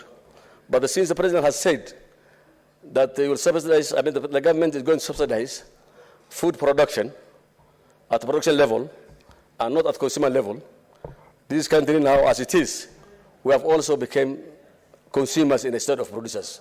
We export, we import everything. Virtually even the oranges are coming from Tanzania, sugar and so is coming from Uganda. Mention anything. I think that this country, we have the land, we have the resources, we have the brain. We have Kenyans who are well educated, researchers and scientists. But unfortunately, I don't know what's happening. We need to now to make a change on how best we can be able to be self-sufficient in food production. We cannot subsidize only at times of only, something like fertilizers only. Mr. Speaker, the most unfortunate thing is we lose a population of livestock of 100,000, 200,000. They die. The only thing that we see on the screens of TVs, internationally and in Kenya, is the carcass only. No interventions in time. So what we need is we need to have a timely intervention for this kind of business. Mr. Speaker, one other thing is I think I should allow the President that scaling up agriculture does not mean only crop agriculture. We need for the fisher folk, we need for the livestock farmers, we need everybody. This place, this country, even if it's dry, 70% of this country is dry. It's marginal areas. They have low production capacity. But we can grow food like cassava, you can grow sorghum. There are many options. But the unfortunate thing is, today we're giving all attention to the likes of maize, tea, coffee, which is covered in the small areas of the country. We need to do better way. Better than what we're now thinking about, and think beyond the box, outside the box. Mr. Speaker, I want to applaud also the President, for he said he has reduced the credit facility by 40%. And I think that today, most of the small-scale farmers and the small entrepreneurs, the small and medium entrepreneurs don't get access to credit. So I think I will also say that was a very good thing. The Hustler Fund actually is a very good idea, and I think we'll appreciate if this fund can utilize appropriately. Because most of the times there's the women fund, the youth fund, and this thing has not had many impact in the past. And there has been a lot of looting. So I hope measures will be put in place that this money is safeguarded and will go to right people. Finally, Mr. Speaker, I can see my time is over. On the low-cost low-cost housing. Actually, this is a very good suggestion. These Kenyans, most of them are living in shanties, in a place where they cannot appropriately live. They are living in shanties, and therefore, but what we need is, this should not cover only in Nairobi and other areas, big towns. We need to go, it goes to Wajir. We want to change these Somali areas so that we have a decent housing for those people also. With those few remarks, Mr. Speaker, sir, with time, I beg to support. Thank you. Next is Senior Senator for Siaya County, Oburu Ondinga. Thank you, Mr. Speaker, sir, for this opportunity to contribute to the presidential speech. And Mr. Speaker, I will start by thanking the President for having recognized that this was a very, very hotly contested election. Mr. Speaker, the elections in Kenya are different from elections in all the countries in East Africa. Elections in Kenya are very, very hotly contested. And Mr. Speaker, I must confess that in East Africa, I don't think there is any other country where democracy is as vibrant as it is in our country, Kenya. Mr. Speaker, what I would, however, like to plead with the President to do is to desist from weakening the opposition. Because, Mr. Speaker, the opposition is supposed to oversight the government of the day. And when you get into the culture, which is undemocratic, of poaching members from the opposition by luring them with goodies, Mr. Speaker, you are in the process weakening the side of the opposition, which is the minority in the new terminology in our new constitution. And Mr. Speaker, I hope that this culture is going to stop, and that the members of parliament who think that there is goodies on the other side, I can tell them with a lot of experience in parliament here that there is no difference between members on that side and members of this side. There's nothing they are going to get there more than what they would have gotten if they stayed. Because some of them, Mr. Speaker, sir, campaigned for the side of Azimio up to the end. But then finally you find them, after the elections, they now pretend to be the good boys on the other side, where they never contributed. They want to harvest where they did not sow, Mr. Speaker. Mr. Speaker, I also want to speak on the issue which the President mentioned, and this is on the giving additional resources to the judiciary.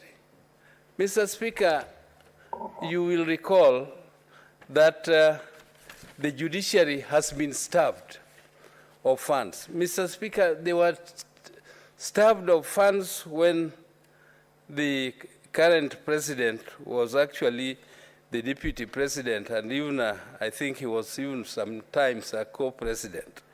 And yet, deliberately, the judiciary was starved of funding.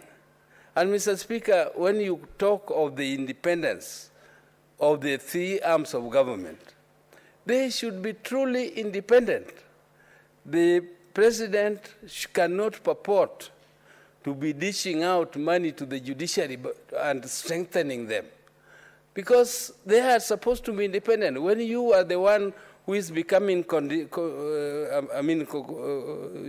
are condescending by saying that you will allocate more funds.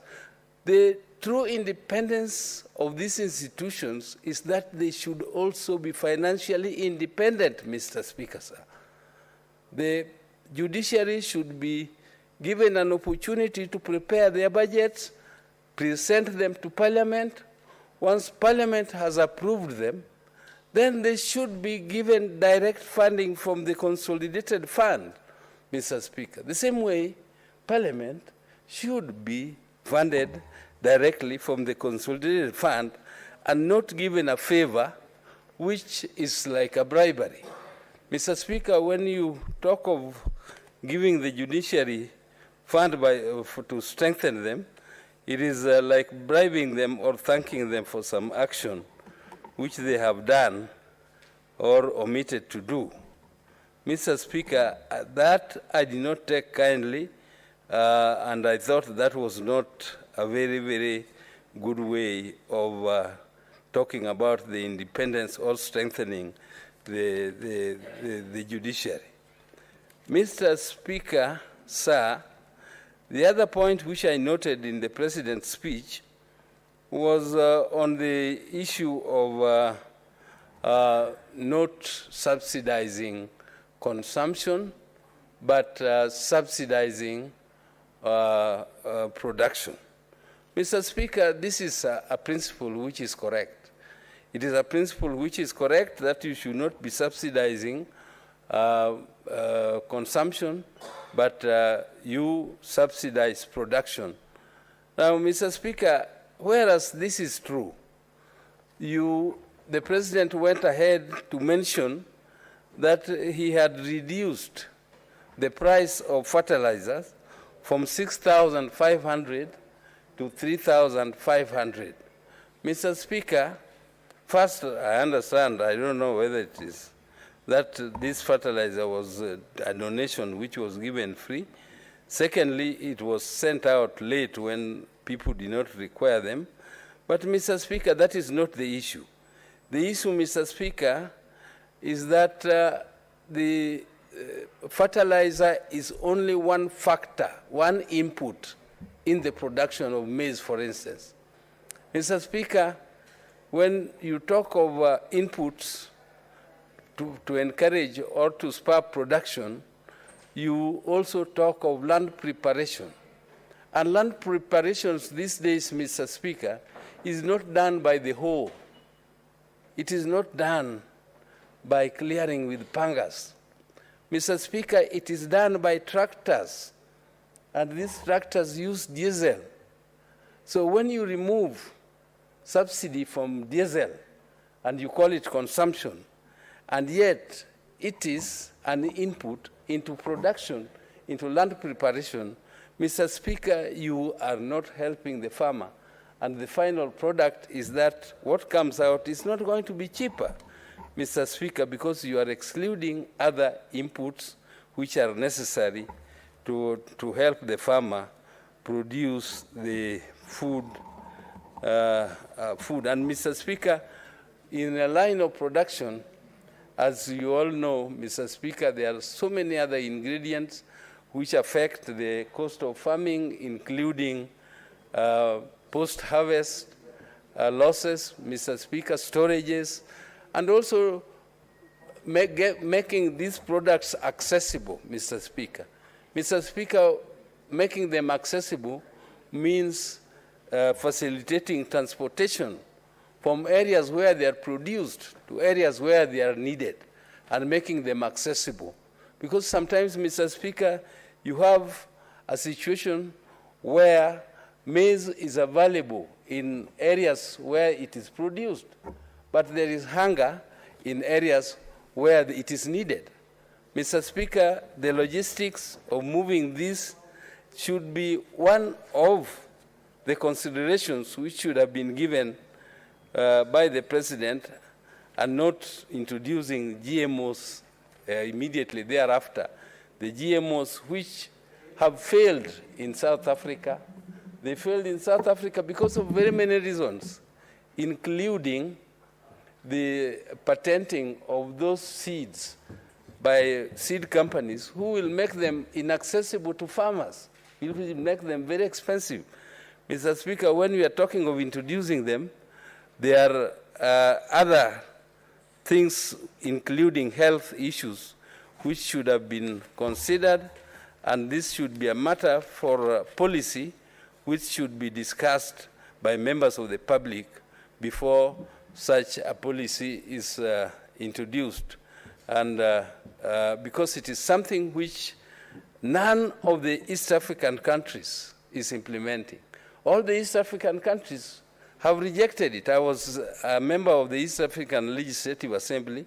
This matter was introduced and hotly debated, and it was rejected by the East African Parliament because of many, many reasons, including health reasons. Mr. Speaker, sir, I would not like to continue much more on this subject, Mr. Speaker, but I would like to conclude by saying that, giving money to small traders and saying that you have introduced 50 million shillings. 50 million shillings, Mr. Speaker, sir, is a drop in the ocean. Mr. Speaker, this is something which cannot, if you have to give about 2,000 people or 10,000 people the money, they will get less than 2,000 shillings. And I don't think that is a way of encouraging business. It will not spur the business, Mr. Speaker. Instead, it will only help to impoverish these so-called hustlers. It will make them poorer, and it will make them dependent on cash transfers rather than helping them to improve their standards of living.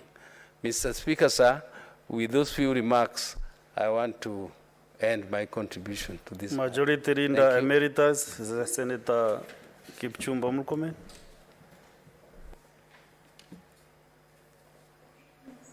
Thank you, Mr. Speaker. Mr. Speaker, I take this opportunity to thank you for giving me the opportunity to speak to this very important speech of the President, which is a constitutional dictate. Mr. Speaker, the President gave a very brief speech. I have been here for the last 10 years. Presidential speeches of this nature, of opening of Parliament or State of the Nation address, have always been done for almost 1 hour, 1.5 hours. Mr. Speaker, the President was very targeted, very succinct, Mr. Speaker, in what he was presenting, and very clear in his thoughts about what he wants to do for this republic. Mr. Speaker, I must start by saying that where the President started was very important, about democracy in this country. William Ruto, to many, was not supposed to be the President of the Republic of Kenya at this point in time. A lot of energy and effort was spent by the outgoing government, Mr. Speaker, which was a conglomerate of a former opposition with the existing government then. And in the words of Senator Oburu Odinga, Mr. Speaker, the deep state was also on that side, Mr. Speaker, and the system. And having, Mr. Speaker, put together their forces, did everything that was humanly possible to make sure that William Ruto would not ascend to office. But because we have strong institutions, Mr. Speaker, strong government institutions, and very strong, Mr. Speaker, citizens at the Independent Electoral and Boundaries Commission, we were able, Mr. Speaker, as a nation, to cross that bridge and deliver, Mr. Speaker, the wish of the people of Kenya in the election of William Ruto to be the president. Granted, the president recognized that this election was very close, demonstrating that, Mr. Speaker, the things that unite us are more than those that divide us. And, Mr. Speaker, I want to say this, that even when the president said that there must be a mechanism for cabinet secretaries to come to this house and the law house to make a presentation on and to be questioned on the work they're doing, Mr. Speaker, I submit to you and to this house that that mechanism already exists in the standing orders. Like Senator Kajwang submitted yesterday, that can easily be done as soon as we law this mess, Mr. Speaker, and have a committee of the whole. It is possible for a cabinet secretary to come to this chamber and make a presentation on any issue and be questioned on any issue. In any case, we've done that before. When we were dealing with medical equipment in this house, we summoned the cabinet secretary, and we were almost a full house, even though we did it through a committee of the whole house that I chaired, Mr. Speaker, at that point in time. And therefore, this can be made to become a practice that can facilitate accountability. It may not be necessary to do it every week, but that is something that can be done once in 3 months. Many of the senators who are here will realize that in most of the cabinet secretaries the last 10 years were not responsive to the summons from this house. We have had to have fights We have even sometimes have to go to the extent of, Mr. Speaker, issuing official summons to this cabinet secretaries. In fact, to the extent of even some of them were fined because they were not responsive to the call to the request by this House to come and become accountable to the people of Kenya through their elected representatives. So it's important that we have a president in office, and I wonder, when I see my colleagues on the minority side criticizing that very important point, I think it's because they are used to the National Assembly, where they had this luxury of having cabinet secretary come running because they knew the mandate of National Assembly included budgets in their departments and their ministries.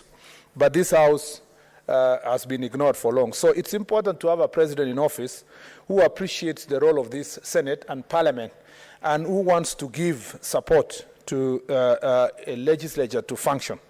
Number two, the president talked about support of the judiciary. It's instructive to note that this president has a majority both in National Assembly and the Senate. And therefore, when Parliament, when he's having budgetary proposals from his cabinet secretary, it includes the budgetary allocation that are related, Mr. Speaker, to the judiciary. So we cannot close our eyes. We all know that we have separation of powers, but there are limits to separation of powers, and separation of powers does not mean that there is enmity between the national executive and the judiciary and the legislature. We play a role. If that was the case, then the judiciary would not even send the registrar to come and defend the judicial budget in Parliament. Because then, if the argument will be that the president should not have a say on what judiciary can get, then that argument can be extrapolated to mean the National Assembly should also not have a say on budget of the judiciary. Yet, it's a constitutional responsibility that budgetary proposals will come from the executive, and the National Assembly will play a role in ensuring that that allocation of the budget is successful. And to make sure also that the Treasury, which is in the executive, it is not enough just that you have a budget. We all know that there are administrative bottlenecks that can easily hinder various agencies of government from there receiving their allocation. We know, because for sure, we know many of the counties have not received their allocation even to the end of the financial year because there are bottlenecks that are put in the office of in the Treasury and the office of the control of budget that sometimes make it difficult for counties to exhaust the resources that are allocated to various projects in their counties. So supporting the judiciary does not mean that the judiciary shall be subservient. If you had judges who only needed budgetary allocation for them to rule in favor of the executive, then those judges in the first place do not deserve to be members of the judiciary. And Senator Ojenda will tell you, because he has served in the Judicial Service Commission, that the judges they hired are not that caliber of judges. They are men and women of integrity that are able to even associate and socialize, Mr. Speaker, with us, even members of Parliament. But when a matter is before them and is touching on us, they will rule in favor of the law. And we know many times that the judiciary has made certain rulings that have not favored, declared even legislation that we've passed unconstitutional, Mr. Speaker, or where members of this august House, Mr. Speaker, have been found guilty in courts of law, notwithstanding the fact that they play a role in budgetary allocation. So it's not true that our judges are so easily swayed by a judiciary, by an executive that is advocating for proper allocation of resources. Mr. Speaker, the President also went ahead to speak about matters that are so dear to Kenyans, and most importantly is the question of fertilizer. Mr. Speaker, you know that it was the promise of the Kenya Kwanza campaign team and coalition that if they get to office, we will do everything humanly possible to reduce the price of fertilizer from 6,500 to 3,500. And you know that that subsidy program was quickly implemented. And as we speak, already we have fertilizer for the midterm rains, Mr. Speaker, being distributed across the country in areas where there is planting of cereals, maize included, Mr. Speaker, to ensure that we deal with the question of food security and the high cost of food stuff. Mr. Speaker, The president also spoke about the credit and the many millions of Kenyans who are suffering because of Mshwari and Fuliza. And again, true to his promise, the president held a meeting with our company, our most profitable company, Safaricom Kenya, and managed to negotiate for a reduction of, Mr. Speaker, the credit and to change also the system. And the president has promised that we must change the current Credit Reference Bureau system to a system, Mr. Speaker, that is rewards points or prudence on or credit scoring system, which is a system that has been used successfully in many parts of the country, of the world. And I think, Mr. Speaker, this will help a great deal to ensure that we have a nation that is, Mr. Speaker, capable of accessing credit and doing business. Mr. Speaker, the president also spoke about the judiciary fund. Not Mr. Speaker, the Hustler Fund. The Hustler Fund, again, misunderstood by a few presenters from the minority side, is not a gift, Mr. Speaker, or handout to young people or business or small and medium-sized enterprises. To the contrary, this is a fund that is meant to assist and support small businesses of hawkers, Mama Mboka, the people running kinyozis, the makangas, Mr. Speaker, people whom we promise that we will help them to work from bottom up, Mr. Speaker, and grow the economy. The president spoke about housing, very important project of housing, Mr. Speaker. The Constitution, Article 43, promises that one of the rights that every Kenyan must enjoy is, Mr. Speaker, affordable and, Mr. Speaker, housing. And housing requires, Mr. Speaker, a proper house with dignity, not the kind of houses we see in Mukuru kwa Njenga, in Mathare slums, in Kibera, Mr. Speaker, in Uruma, in Eldoret, Mr. Speaker, and many other parts of the country. We must give people in Kaptembo, in Nakuru, the people of Kenya must have access, Mr. Speaker, to proper housing. Again, the president also promised implementation of Article 43 in ensuring that people have a right to water. And, Mr. Speaker, to ensure that many Kenyans get this water, and the president has promised, Mr. Speaker, a change of funding so that we can have water purchase agreement and invite the private sector to invest in water by, Mr. Speaker,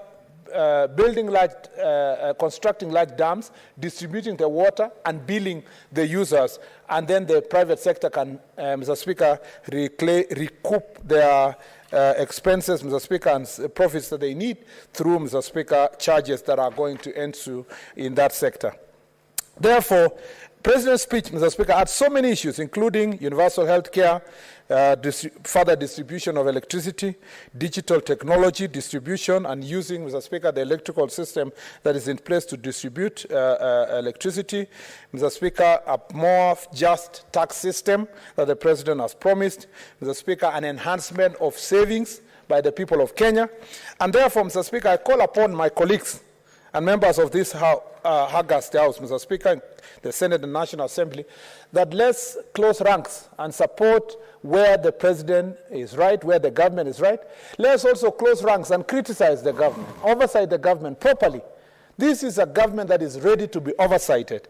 And I know those who are going to work with the executive must be ready, because there is a president here who is willing to be assisted by a legislature to bring about change in this country. And I want to encourage each one of us who is in this House that, Mr. Speaker, don't, unlike what Senator Oburu was saying, Mr. Speaker, I want to encourage all of us here that you should not go to bed with the executive.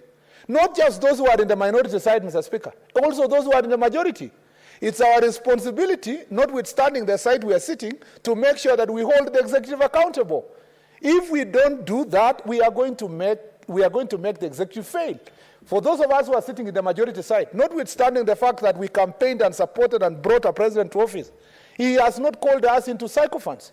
He's called us to constructive criticism and support, and to make sure that everybody appointed by the president, from cabinet secretary to a sweeper in any office, Mr. Speaker, is accountable to the people of Kenya by the assistance of the legislature. Not one side of the legislature, both sides of the legislature, Mr. Speaker. So I want to allay the fears that the minority side have, that perhaps maybe we are sitting here as a majority to cover up for the executive. No.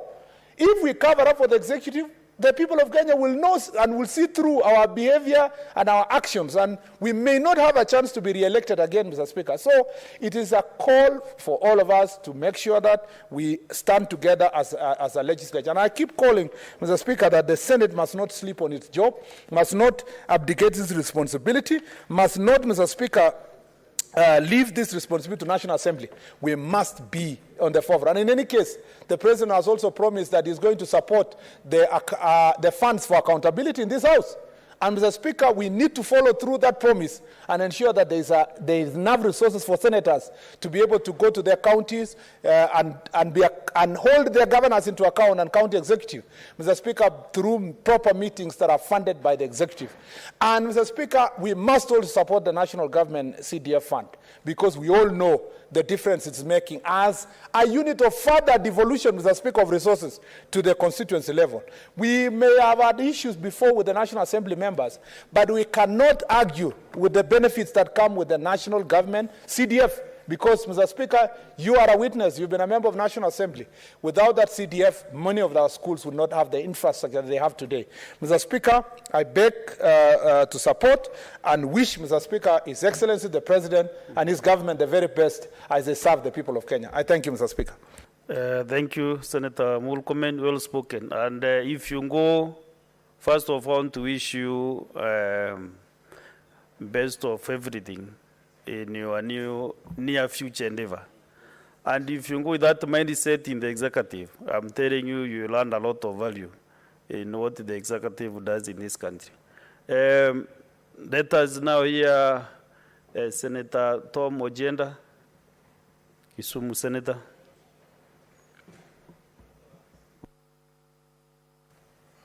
Thank you, Mr. Speaker, sir. Speaking after my colleague and friend, Senator Murkomen, now Minister for Roads, I must say that I want to join issue with him on the question of the importance of separation of powers, given that, Mr. Speaker, the House as a whole has an obligation as a legislature to oversight the executive. And I think that is a function that is not only exercisable by the minority side or the opposition, but also by the other side of the majority, because they must ensure that government is kept in check and that they perform every task in line with the law. Mr. Speaker, sir, I rise today also to congratulate my colleague, Mr. Murkomen, for his appointment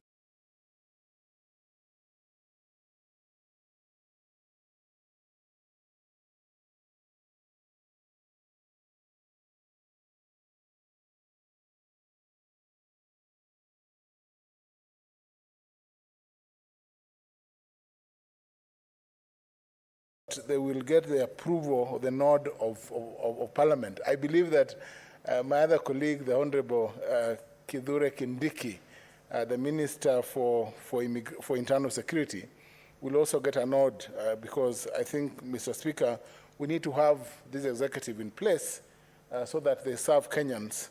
Mr. Speaker, I have an issue that is burning even before I go to the speech, and that is the issue of performance of functions of these ministries. And on the question of fertilizer subsidy, Mr. Speaker, in my home county in Kisumu, we're having problems securing the fertilizer, the fertilizer that is currently available at 3,500 shillings from the NCPB because of a decline in registration of members. It is a fact that I've communicated to the incoming Minister for Agriculture, and I hope that the people of Kisumu will not suffer because they are unable to access the commodity. Instead, our neighbors from Cherargei County are coming in, getting registered and taking away our fertilizer. So that's an issue that needs to be resolved. But Mr. Speaker, on the President's speech, let me start, of course, by congratulating President Ruto on His Excellency William Ruto on assuming office and on taking up the charge of this country. But, Mr. Chief Speaker, it is important that as a member of this Senate, I must point to issues that need to be pointed to and that fall short in his presidential speech. I agree with Senator Murkomen on the question of the importance of the judiciary as an arm of government. However, Mr. Speaker, sir, the judiciary budget as at the financial year 2022-2023 stands at 18.9 billion. And Mr. Speaker, sir, this 18.9 billion was given against the projection or the projected budget of 39.5 billion, falling short of the requirement of the judiciary. Mr. Speaker, sir, we know the judiciary runs several courts and has huge staff. And both judicial independence as an important facet of independence and the independence of judges, decisional independence, are aspects of independence that must be safeguarded by ensuring that the judiciary is met at its need. International practice, Mr. Speaker, sir, requires that judiciaries in the world be resourced.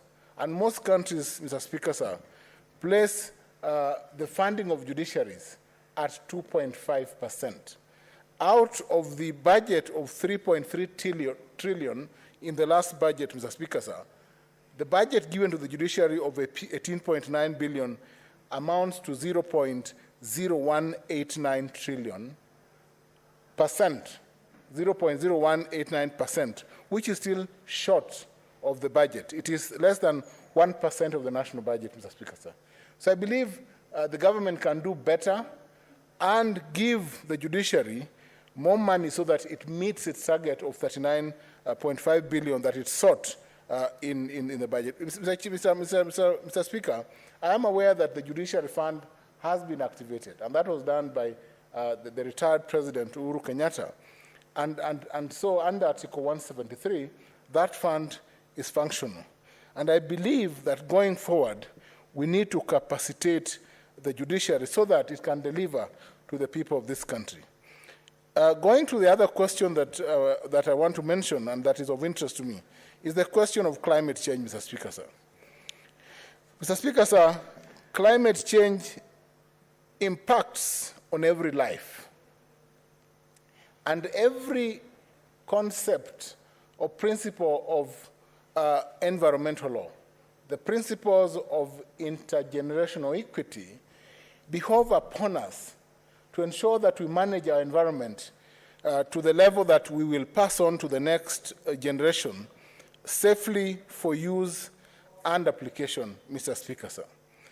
Mr. Speaker, sir, we currently have a legal framework in the nature of Climate Change Act 2016, Act number 11 of 2016, which was enacted and which came into force on 27th May 2016. Now, the framework creates a council, a National Climate Change Council, chaired by His Excellency the President himself. That's at Section 5. At Section 7, we have a Climate Change Council, again, whose membership includes cabinet secretaries of this country, Mr. Speaker, sir.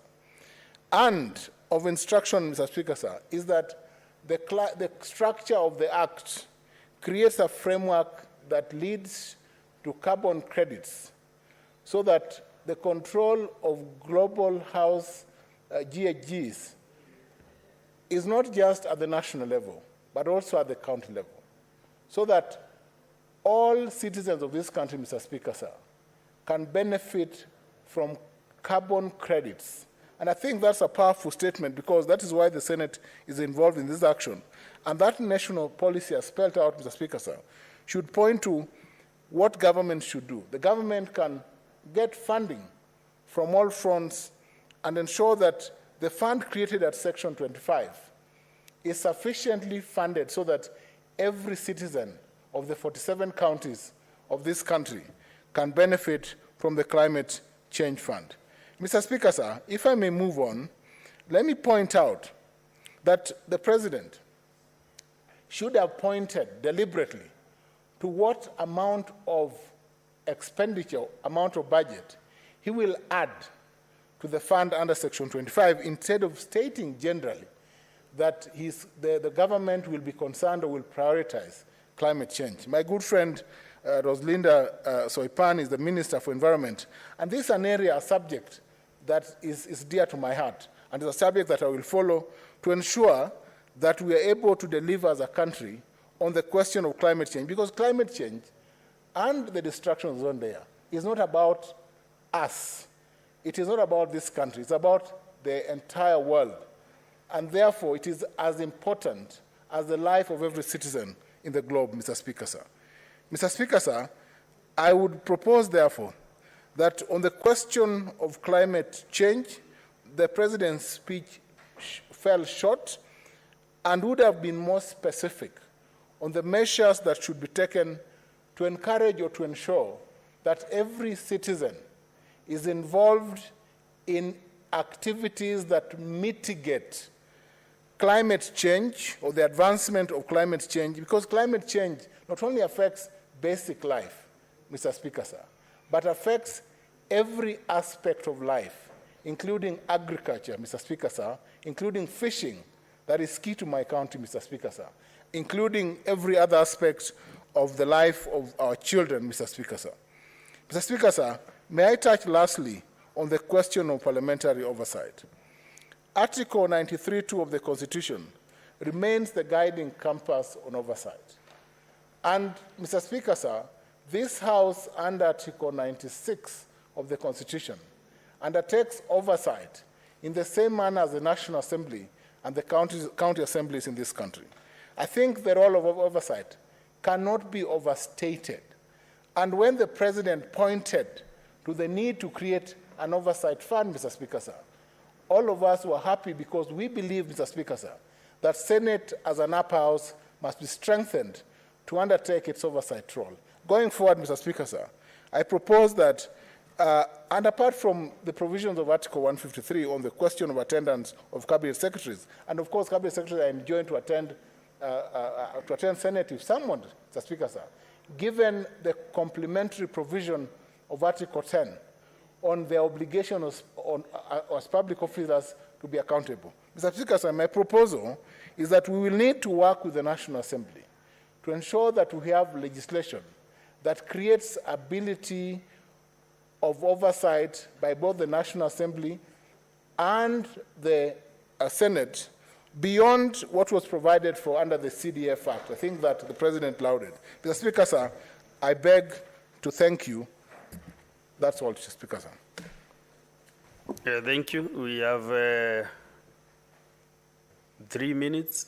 Let's Senator for Kiambu County. Let's proceed. Yeah. You have 3 minutes. Then you continue on Tuesday, the balance of your minutes.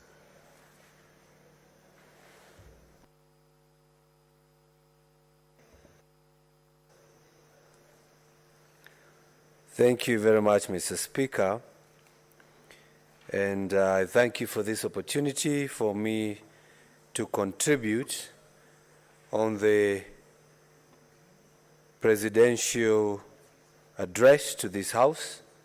Though I have 3 minutes, Mr. Speaker, as you have stated, I will continue on Tuesday when we resume in this House.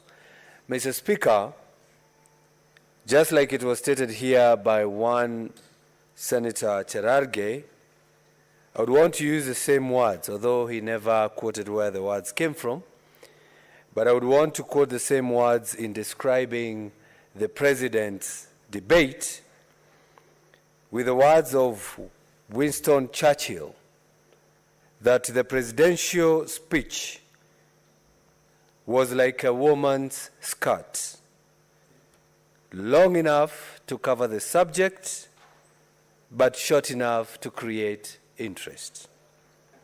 So, Mr. Speaker, it is for the first time in the history of this country that the opposition, immediately after the address, were never or were unable to give a comment. I remember an honorable member of the National Assembly saying no comment. Mr. Speaker, in the School of Communication we were told when you say no comment, 2 things happen. 1, you either did not comprehend, or 2, all your questions were answered. And I wouldn't want to believe that a member of Senate or the National Assembly would not be able to comprehend. So I would want to agree that all their questions were answered. Mr. Speaker, sir, the President started by, of course, congratulating the members for being elected. But what captured my attention was that in paragraph 10 of his address, he said, with the support of Kenyans, we have dislodged ethnicity as a central organizing principle of our politics. Mr. Speaker, this is true. And coming from Mount Kenya, this cannot be far from the truth. Thank you, Senator Karongo Wadhangwa. You have 13 minutes on Tuesday. We'll start with you. So maybe you must be around that enough. Thank you very much, Mr. Speaker. The opportunity to proceed with 13 minutes. Thank you, ma'am. Honorable Senators, it is now 6:30 p.m. Time to adjourn the House. The Senate therefore stands adjourned until Tuesday, 11th October 2022 at 2:30 p.m. I thank you.